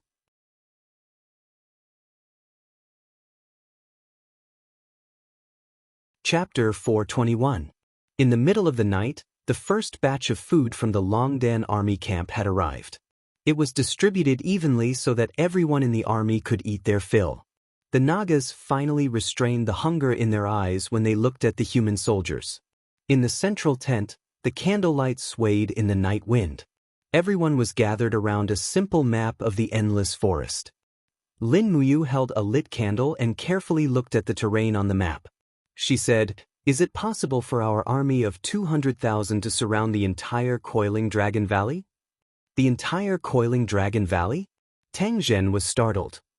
Commander, the Coiling Dragon Valley isn't small. Tang Xiaoxi smiled with dimples. It's not small, but if the army of 200,000 spreads out, we can indeed surround it so tightly that not even a drop of water can pass through. However, if the great wilderness god leads the barbarian army to break through, I'm afraid that none of our armies will be able to stop him. Yes, of course they will. Lin Muyu thought for a moment and said, We only need to fight and intimidate the morale of the great wilderness god tribe. That way, they won't dare to take half a step out of the coiling dragon valley until they are willing to negotiate with us. Wei Chou smiled. Commander is indeed clear. The great wilderness god tribe definitely doesn't have much food in the coiling dragon valley. They won't be able to hold out for long. Yes. Lin Muyu thought for a moment and said, immediately pass down the order. Situ Sen and Situ Shui will lead the 2nd and 3rd battalions of the Longdan army camp and bring 100 arrow boxes to the southern exit of the coiling dragon valley. Wei Chou will lead the 1st battalion of the Longdan army camp and the national army to guard the northern exit of the coiling dragon valley. The monster race will guard the mountain range on all sides. Since this great wilderness god tribe dares to set up camp in the valley, then let them suffer the consequences. After surrounding them, provoke them and draw them out to fight. Remember, don't fight them head-on. Use the arrow boxes and arrows to let the great wilderness god tribe suffer a crushing defeat before they can even touch us. Yes, Commander. Prepare supper. You're still eating so late? Tang Xiaoxi pursed her red lips. I'm afraid of getting fat. It's okay, I'll eat. Lin Muyu smiled faintly. After I finish eating, I'm going to explore Coiling Dragon Valley. I want to see how much food the savage tribe has left and how long they can last. Wei Chou hurriedly said, Commander, please reconsider. You're the commander-in-chief of the 3 armies, you can't risk yourself. Don't worry. Lin Muyu said confidently, I know that I might not be able to defeat that great wilderness god, but at least if I want to leave, he won't be able to stop me. I'll go with you. Tang Xiaoxi's beautiful eyes were like water. All right, let's go together. Lin Muyu nodded and smiled. Tang Xiaoxi's strength would double after transforming into 9 tails, and she would be able to help her a lot. After all, she was not familiar with this place, and it was good to have Tang Xiaoxi with her. It was late at night, and 2 steeds left the camp at high speed. Shui Li and Treading Snow, the 2 divine steeds, were very fast, and they were not affected much when they entered the forest. Their iron hooves crossed over thorns and shrubs, bringing Tang Xiaoxi and Lin Muyu to the foot of the mountain outside Coiling Dragon Valley. Both of them changed into black robes and let their steeds graze in the wild. Then they climbed up the cliff. Their movements were as agile as monkeys, and in a few leaps, they had already landed on the peak of the mountain. Wait! Lin Muyu's voice was so soft that it was almost inaudible in the night wind. He raised his arm to signal Tang Xiaoxi to stop, and pointed to the distance. There were 2 giant warriors of the great wilderness tribe sitting there with stone awls in their hands. It turned out that they were the sentries of the great wilderness tribe. Tang Xiaoxi looked at him with her beautiful eyes wide open, asking if he could get rid of these 2 people. Lin Muyu shook his head. He did not want to kill one more person if it was not necessary. He leaped forward, and the whirling fighting light danced above his palm. Pa! It fell on the back of the 2 warriors' heads and knocked them out. Lin Muyu's strength was no longer what it used to be. He could even knock out an armor demon, not to mention the great wilderness tribe, whose skin defense was far inferior to the armor demons. Let's go! Lin Muyu smiled, revealing his white teeth under the moonlight. Tang Xiaoxi held back her laughter and leaped forward with Lin Muyu. The 2 of them were like fairies under the moonlight. Their movements were mysterious and light, and the sound of their landing was so soft that it was almost inaudible. It would not attract anyone's attention. In the valley, the campsites of the great wilderness tribe were connected for several li, and the bonfires were connected. Many barbarian warriors were barbecuing. Black things were hanging on wooden sticks, and some of them were still alive, making GG sounds. What's that? Tang Xiaoxi and Lin Muyu were hiding behind a huge rock, quietly watching the great wilderness tribe rest here. Field mice. Lin Muyu saw it clearly. Tang Xiaoxi couldn't help but reveal a look of disgust. She would rather die than eat mice. Lin Muyu laughed softly and said, If you are really hungry, having a field mouse to eat is already a heaven-sent delicacy. Shao Shi, you grew up in a noble family, so of course you don't understand. I understand. The endless forest has been hungry for almost half a year. They dig the soil in the forest, eat the grass, eat the dormant insects, eat the hibernating snakes, and eat the nests of mice. Almost all the edible things in the endless forest have been eaten. We can only hope that the weather will be good this year, and that the grains planted by the fox tribe will have a good harvest. Otherwise, this year will be a disaster for the demon race. Don't worry, Lin Muyu comforted. The Qin Empire has nearly 100 million people, and there is plenty of land. It will not be a problem to feed hundreds of thousands of demon race. Duke Lan is your grandfather, and you have seen that he has done his best for the demon race. Tang Xiaoxi nodded and said, Mu, you can also see that grandfather wants to make up with me. And we are family after all. We can talk about this in the future. Lin Muyu continued to look into the distance and said, the great wilderness tribe's people are so strong. Will they be full just by eating a field mouse? No, look over there. Tang Xiaoxi pointed into the distance and saw several Manhuang tribe warriors working together to carry the carcass of a giant bear into the crowd. Instantly, the surrounding Manhuang tribe warriors cheered. That was the true source of their food. Kill the spirit beasts in Coiling Dragon Valley? Lin Muyu frowned. High-level spirit beasts have always been territorial. Coiling Dragon Valley is not very big, and how many spirit beasts can there be? They have at least tens of thousands of soldiers in the valley, and there is not enough food. As she spoke, Lin Muyu began to focus and increase the insight of the spirit pulse technique. She narrowed her eyes and sensed all the power in the surroundings. Although the wilderness tribe warriors were powerful, their auras were only at the first level of the human realm, so it was easy to distinguish them. However, there were a few extremely powerful forces coming from the mountains in the distance, and they were at least at the level of 600-year spirit beasts. There are spirit beasts indeed. Lin Muyu smiled slightly. Let's go. We will go and get rid of the spirit beasts in the mountains, so that they have nothing to eat. In at most 7 days, the wilderness tribe will take the initiative to ask for peace. Lin Muyu slowly pulled out the dragon spirit sword and flew over the mountain range with Tang Xiaoxi. Soon, they arrived near the aura that the spirit pulse technique had sensed. They saw a cluster of torches burning in the distance, and about 20 wilderness tribe warriors were guarding a cave in front of it. The roars of wild beasts could be heard coming from the cave, and at the same time, there were flashes of fire. Needless to say, the wilderness god was in the cave, and he was the one who killed the wild beasts to provide food for his tribe. Lin Muyu gently held Tang Xiaoxi's shoulder and brought her to hide behind a bush, carefully observing the area in front of them. After a few minutes, the roars of the wild beasts disappeared, and with a rustling sound, the wilderness god walked out step by step with a dazzling battle axe in his hand. In his left hand was the corpse of a huge wild boar. This wild boar was 6,400 years old, and it was as big as a small mountain. Good heavens, this was enough for the wilderness tribe to eat for 2 days. Your Highness is mighty. A group of wilderness tribe warriors knelt on the ground.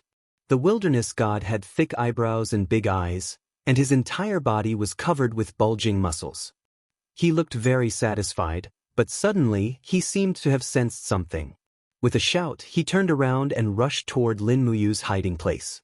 He raised his battle axe, and with a schwa sound, his aura was overbearing. Oh no!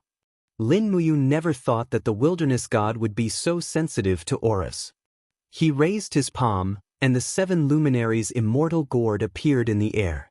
With a dang sound, a golden light burst out, and the wilderness god's battle axe was sent flying back. Pa! Holding the battle axe that was sent flying back, the wilderness god looked at Lin Muyu proudly and said, another so-called commander of a human empire. What's your name? Lin Muyu. What an ugly name. The wilderness god looked at him coldly, then at Tang Xiaoxi, and said, what do you want by coming to my wilderness tribe's camp? I advise you to surrender. Lin Muyu smiled and said, if you don't surrender, your tribe will be exterminated here. If you surrender, I can arrange a place for you so you don't have to suffer from hunger. Impudent. The wilderness god's face was full of anger. Who do you think you are? You want my wilderness tribe to surrender? Dream on, hand over your life. Lin Muyu gently pushed Tang Xiaoxi away and said, Xiaoxi, don't interfere. I want to fight him one-on-one. Bah, one-on-one? The wilderness god's face was full of disdain. With just you? Yes, with just me. Lin Muyu held the dragon spirit sword in front of his chest and smiled. If you lose, surrender, and I will give you enough food to survive. How about it? I need food, but I will never surrender. Heavens, so unyielding. Amidst the howling wind, the wilderness god rushed over like a whirlwind. He didn't cultivate a martial soul, nor did he have battle energy, but the power contained in the battle axe forced Lin Muyu to go all out. Starlight gathered on Lin Muyu's body from the sky, fusing with the power of the stars in his body. The light suddenly exploded. First move, first starlight.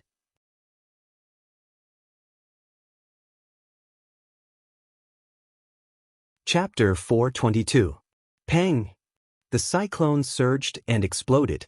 As the axe and sword collided, the rocks on the ground were scattered by the shockwaves of energy. Some were even directly turned into dust. Under the raging wind, Lin Muyu's white robe, which was hidden under his black robe, fluttered in the wind. The golden light shone on his handsome face, making him look even more handsome. The group of warriors of the great wilderness god tribe were also blown back by the wind. All of them were dumbfounded. No one had ever been able to stand up to their tribe leader like this. Shoo, Lin Muyu took a deep breath, and the battle energy in his body surged.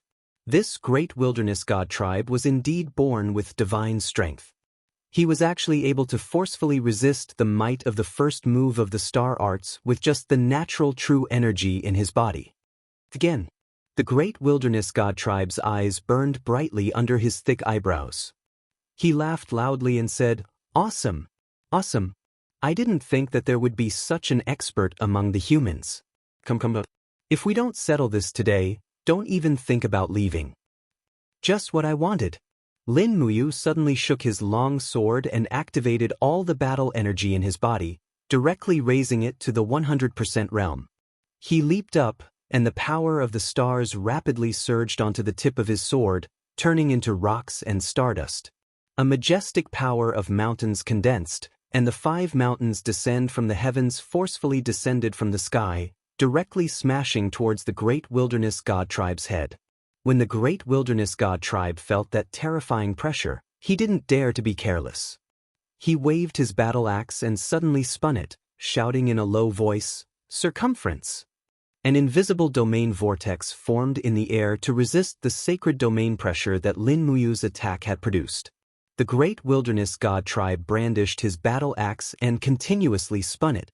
Every time it spun, the domain vortex's energy would increase by another layer. In the blink of an eye, 7 layers had condensed. His forehead was already dripping with sweat, and his entire body seemed to be wrapped in a storm. He swung his battle axe and rushed towards the 5 mountains descend from the heavens. Lin Muyu had never seen such an attack method before. It was too barbaric and violent. Bang! 5 mountains descending from the heavens clashed head-on with the domain vortex. The divine power of the 9 god-binding chains exploded, and a golden light soared into the sky, illuminating the entire valley. The great savage god of desolation also withstood the full power of the 5 mountains descending from the heavens. He forcefully stirred up his true energy, and his axe forcefully knocked away the dragon spirit sword. Lin Muyu felt a sweetness in her throat. New wounds were added to her old ones, and a trickle of blood flowed from the corner of her mouth. Moo! Tang Xiaoxi was anxious. Her beautiful eyes suddenly turned cold, and she quickly entered the 9-tailed fairy fox state. 9 flaming tails danced behind her, and her strength increased to the sanctuary level. Xiaoxi, I'm fine. Lin Muyu wiped the corner of her mouth, and her eyes were filled with calmness. Indeed, Lin Muyu had only coughed up blood because of the great savage god of desolation's divine power. The great savage god of desolation stood majestically in the same place. His face was pale, and he struggled to hold the axe with both hands. Blood flowed from the area between his thumb and index finger. Under the detection of the spirit meridian technique, The great savage god of desolation's aura had decreased by at least 50% after taking the third strike of the star arts. His injuries were far more serious than Lin Muyu's. Slowly raising his head, the great savage god of desolation looked at Lin Muyu coldly and said, "The great savage god of desolation is a proud race. We will never lower our heads to other races. We are conquerors, not enslaved. Lin Muyu, don't even think about making us submit. I swear that I will sweep through the human world and make you bow down to the great savage god of desolation." Dream on. Lin Muyu's voice was calm and full of ridicule. Bastard. The great savage god of desolation was enraged. He raised his axe and charged forward, shouting, "I will take your life." The axe had a strong divine luster and was very powerful. The battle energy in Lin Muyu's body was surging crazily. She couldn't summon too much power at the moment, so she had to use a gentle force. With a flip of her wrist, 3 cyclones appeared around her long sword. She flew forward and used the blade of her sword to slide past the axe. Sword absorption technique. Buzz.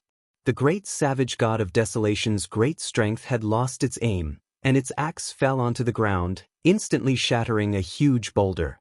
However, amidst the sound of the wind, Lin Muyu took advantage of the situation and leaped up, her pair of battle boots kicking down from the sky. Bang bang bang. The great savage god of desolation's iron arm was covered in blood after 3 consecutive kicks. Finally, he couldn't block anymore and his body trembled. Lin Muyu's body was in the air as she punched the ground. When she regained her balance, she kicked out 3 more times. This time, all of her kicks landed on the great savage god of desolation's face. Even one of his front teeth fell out. As blood splattered, the great savage god of desolation retreated with his axe.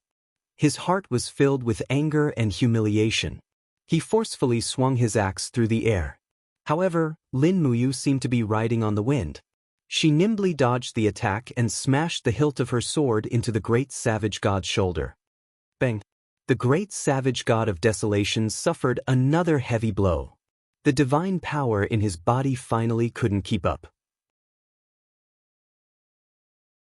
He fell to his knees as if he had already submitted to Lin Muyu. Protect the patriarch. A group of desolation warriors charged over with their stone weapons. Tang Xiaoxi coldly waved her hand and roared. A strong gust of wind swept past, causing the group of desolation warriors to retreat dozens of steps. They couldn't get close to her. Lin Muyu floated down to the ground. She suddenly opened her right hand and spat out true dragon essence fire. It directly burned the mountain-sized body of a wild boar. Immediately, flames soared into the sky. The boar's fat also began to burn. Let alone eating it, the true dragon essence fire would probably turn it into a pile of ashes in 2 or 3 minutes. You! The great savage god of desolation knelt on the ground, his face filled with shock. What do you want? Lin Muyu coldly looked at him and said, Your desolation tribe lacks food, but I do. Submit to me and I will give you food. Otherwise, your tribe will be exterminated. I await your response. Xiaoxi, let's go.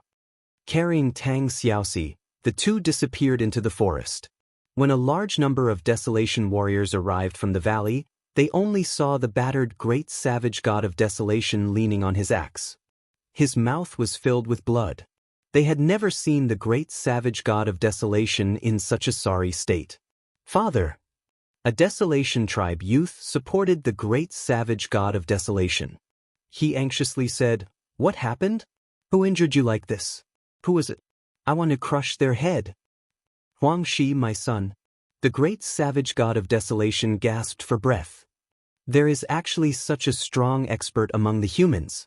The calamity of our great savage tribe has finally arrived. Father, what happened?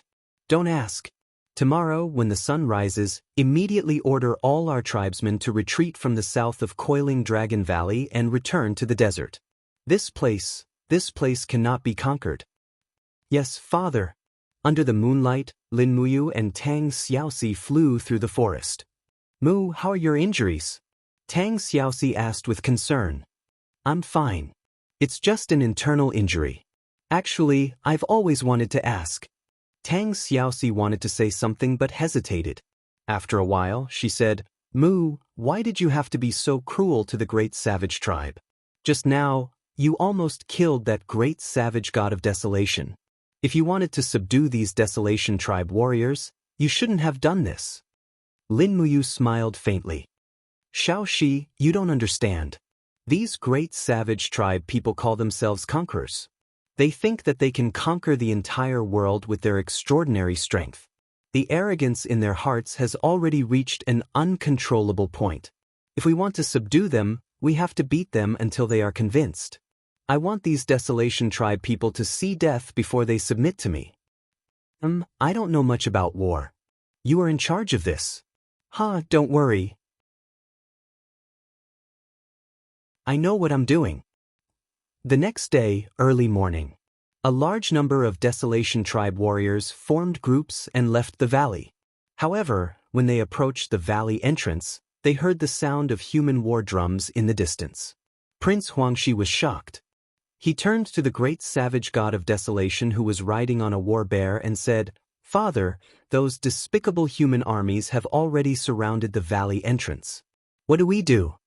The great savage god of desolation narrowed his eyes. He slowly raised his battle axe and said, The great savage tribe is invincible. Children, charge with me. Let's break through their encirclement. Let's steal their food and return home. Everyone roared and rushed out of the valley like a tidal wave. However, outside the valley was an army of 30,000 soldiers from the Longdan army camp led by Situ Sen and Situ Shui. 100 arrow boxes and a dozen ballistae had already been set up. When the great savage tribe army rushed out of the valley, Citizen raised his arm and shouted, Fire! Whoosh whoosh whoosh, dense arrows raged. This time, it was a destructive attack. The desolation tribe warriors at the front were pierced by the thick steel arrows and died tragically in a pool of blood. Coupled with the arrows from the Longdan army camp, the desolation tribe warriors at the front almost fell in droves. They were born with great strength, but they couldn't even touch the opponent. They died in an incomparably sullen manner. Spear and shield camp, go! Situ Shui shouted.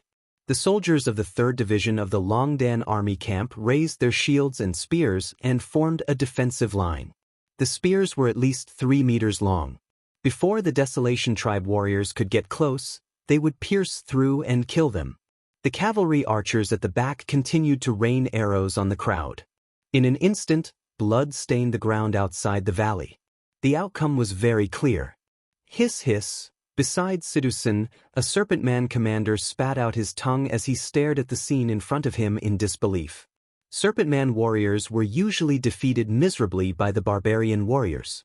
But in the end, this group of unremarkable humans actually defeated the barbarian warriors. What? You don't like it? Sidusen glanced at him. The serpentine general didn't understand human language and hissed again. Sidusen grinned. Damn, my dear brother, you're really ugly, Situ Shui. After nearly an hour of fighting, the great desolation tribe slowly retreated, leaving behind nearly 3,000 corpses outside the valley. They had lost miserably and almost didn't have any strength to fight back. In fact, if Tang Xiaoxi and Tang Jin had enough rations and arrows, they might not have lost to the desolation tribe. However, their conditions were too harsh. They didn't even have food to eat. When faced with the crazy charge of the desolation tribe, it was inevitable that they would suffer heavy casualties. In the wasteland, the defeated desolation tribe had long lost their spirit. Prince Huangxi said with an ashen face, Father, what do we do now? The great desolation god looked as if he had lost his soul. Charge out from the northern mountain pass. I don't believe.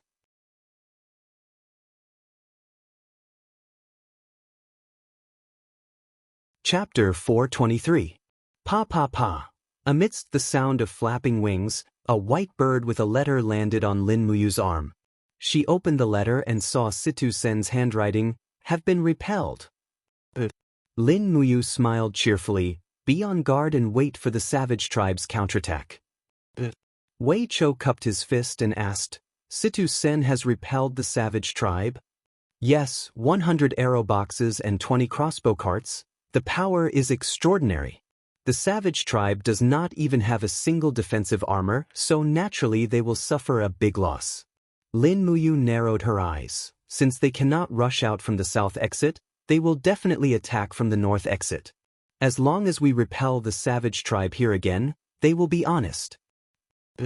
At the side, Tang Xiaoxi, Tang Zhen and the rest watched quietly. Lin Muyu's art of war was like catching a turtle in a jar, eating the tens of thousands of savage tribe warriors tightly. But Tang Zhen also knew that the reason why Lin Muyu dared to use this kind of strategy was because the Longdan army camp had brought 200 strengthened arrow boxes and 50 crossbow carts. This was the strategic capital. Commander Yu. Tang Zhen's eyes widened as he smiled. This general has a presumptuous request. Lin Muyu had long seen through his thoughts and smiled. Commander Tang Zhen wants the arrow boxes, right?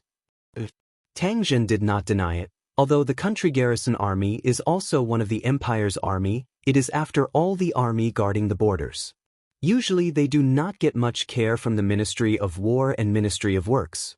We can only hear about the developed weapons but are unable to get a share, unlike the Longdan army camp which is stationed in the imperial capital. Well, don't talk about it, it's not too sour. Lin Muyu touched her nose and said, when the Longdan army camp retreats from the Forest of Infinity, these arrow boxes and crossbow carts will all be left to you. Tang Zhen, you have to make good use of them. The blacksmith shop in the demon suppressing pass can forge arrows of different sizes. You just have to learn how to repair and maintain them. Yes, thank you, Commander Rain. Tang Zhen was overjoyed. You don't have to thank me. You have to be able to control the barbarian tribe in the future. Otherwise, given their tempers, I'm afraid they might rebel at any time. Tang Zhen was stunned. Commander, what do you mean? Tang Xiaoxi giggled. Can't you tell? Mu wants to subdue the great savage tribe and make them work for the empire. Really, Commander Rain? Yes. Lin Muyu nodded and said, you should know how strong the young warriors of the great savage tribe are. This is something that we humans can't compare with. This makes me think that if we forge giant shields for the warriors of the great savage tribe, add powerful spears, and tailor-made armor for them, the battle strength of the great savage tribe will increase by more than 3 times after a short period of training. We will then have the army to fight against the armor demons in the wild. Tang Zhen couldn't help but smile and said, so Commander Rain has already thought so far ahead. This subordinate is convinced. No need to flatter me. I can't raise your salary, huh? Lin Muyu narrowed her eyes and said, how much food do we have left? How many days can we eat? At most 3 days, even if we take into account the endless supply of food from the empire. Wei Chou said. This is not good. Lin Muyu frowned. The great savage tribe can at least hold on for 10 more days. We have to hold on longer than them. Is there any prey around here? There isn't. Tang Zhen shook his head and said, the wild goods in the mountains have almost all been hunted by the tree demons. The edible wild vegetables in the fields have almost all been dug up by the snake people. There are only some fruit trees in the mountains. Perhaps they can provide us with food soon, but they can't keep up with the changes now. All right. Lin Muyu looked at Wei Chou and said, send a letter to Xiaodang and tell her to do her best to gather food for us.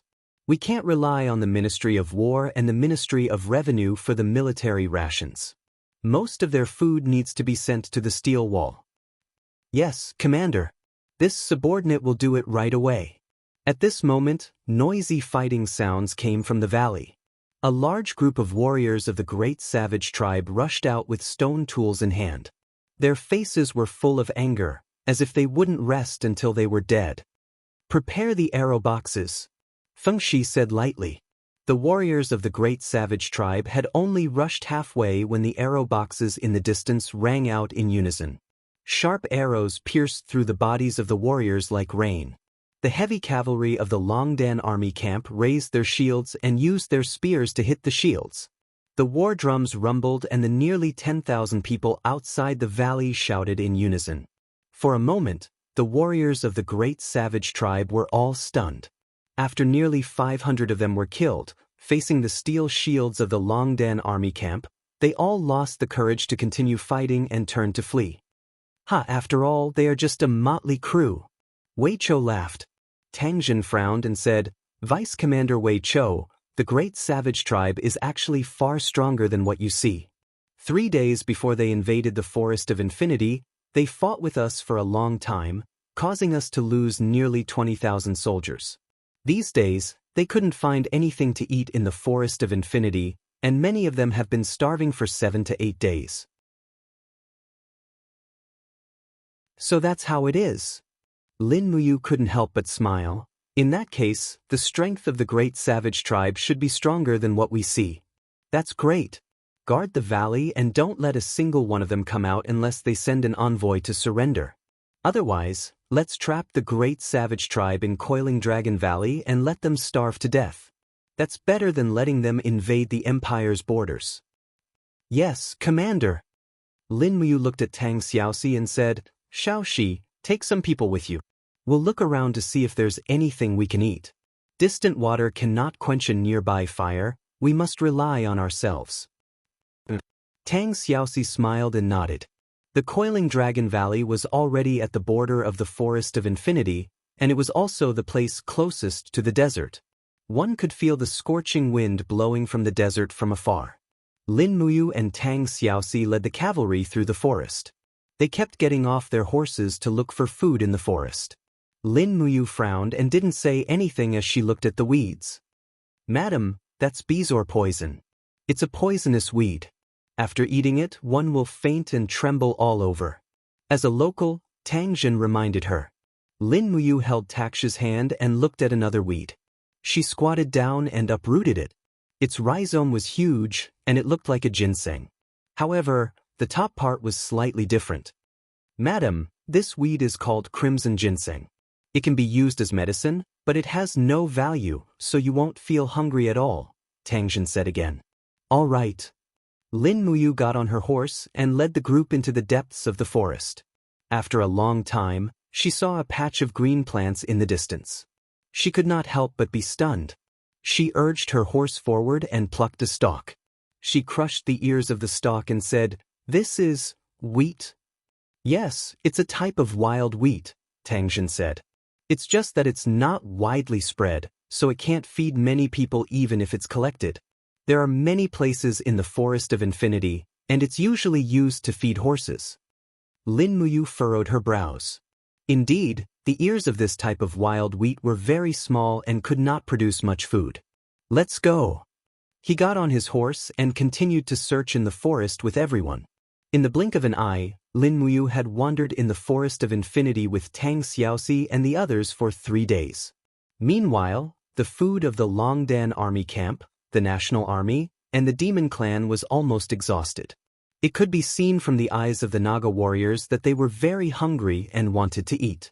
Therefore, they kept drooling when they saw the soldiers of the Longdan army camp and the National Army. Fortunately, the Longdan army camp and the National Army were well equipped. They were also eyeing the Demon Clan covetously and thinking about the delicacies such as snake meat pot and bear paw stew soup. Lin Muyu was very worried. If they continued to starve, she was afraid that the humans and the Demon Clan would kill each other. Thud, thud, thud. The sound of the horses' hooves slowly stopped outside a valley filled with dancing butterflies and fragrance. Lin Muyu looked into the valley and sniffed desperately. She smiled and said, It smells so good. What's the origin of this valley? Tang Jin said, Butterfly Valley. It's full of weeds and poisonous snakes. Poisonous snakes? Yes, it's a type of poisonous snake that lives in rocky areas. It's called the iron-head snake. It's huge and feeds on the mice, butterflies, and other insects in the valley. That's why this valley is also called Butterfly Valley by the Demon Clan. What a beautiful name. Lin Muyu smiled. Let's go in and have a look? Tang Xiaoxi readily agreed. She looked at Lin Muyu with eyes full of tenderness. Perhaps at this moment, Lin Muyu was thinking about how to find food to save the 200,000 soldiers, but Tang Xiaoxi was thinking about how she and Mu would spend more time apart. It was a rare opportunity for him to take her on a sightseeing tour, So she took this as a good opportunity to be together. Looking at Tang Xiaoxi's gentle expression, Lin Muyu couldn't help but be stunned. She smiled and said, "Silly Xiaoxi, what are you looking at?" Tang Xiaoxi blushed. There are poisonous snakes in Butterfly Valley. Mu, we have to be careful. Don't worry. Lin Muyu urged her horse forward and activated the spirit pulse technique. At the same time, the pressure of her domain shrouded the surroundings. Pressure was a type of energy field that was effective against both living and non-living things. The pressure Lin Muyu released was harmless to the human body, but it could definitely make any iron-head snake flee. In order to avoid accidents, he pulled out his long sword and continuously slashed at the bushes on both sides to alert the snake. After entering the valley, Tang Xiaoxi's eyes were filled with little white flowers, causing her to feel intoxicated. She accompanied Lin Muyu with a smile on her face. Her hand was on the saber at her waist, and the corners of her mouth curled up into a beautiful smile. So many white flowers. Tang Xiaoxi sighed. So beautiful. Yes, very beautiful. Lin Muyu didn't go far when she suddenly turned over and dismounted from the horse. She carefully smelled the smell of the white flowers on the plant and felt that it was somewhat familiar. She frowned and said, "What plant is this?" "I don't know." Tangjin shook his head and said, "There are poisonous snakes in Butterfly Valley, so very few people come here. Moreover, this is the depths of the endless forest. There may not be a single person who comes here all year round, let alone enter Butterfly Valley." But Lin Muyu bent down and used the dragon spirit sword to dig under the plant. She gently grabbed the plant on the ground and pulled it up. Suddenly, there were several large underground fruits. Each fruit was as big as a fist and fell heavily on the ground. What is this?" Tang Xiaoxi blinked and asked. Tangjin was stunned and frowned. "Madam, quickly throw this thing away. This is an inauspicious thing." "Why?" Lin Muyu was surprised. Tangjin said, "There is a legend in ancient times that the underground things are round. If people eat them, they will suffer a great disaster. The people of our great Qin Empire never eat things that come from underground, especially things that are round." But Lin Muyu looked at the plants all over the mountain and shook the heavy plant in her hand. She said, "In my hometown, this thing is called potato, also called potato." You're tuning in to the Han Li's Immortal Journey YouTube channel. Don't forget to subscribe and join us on this journey to catch the most captivating stories.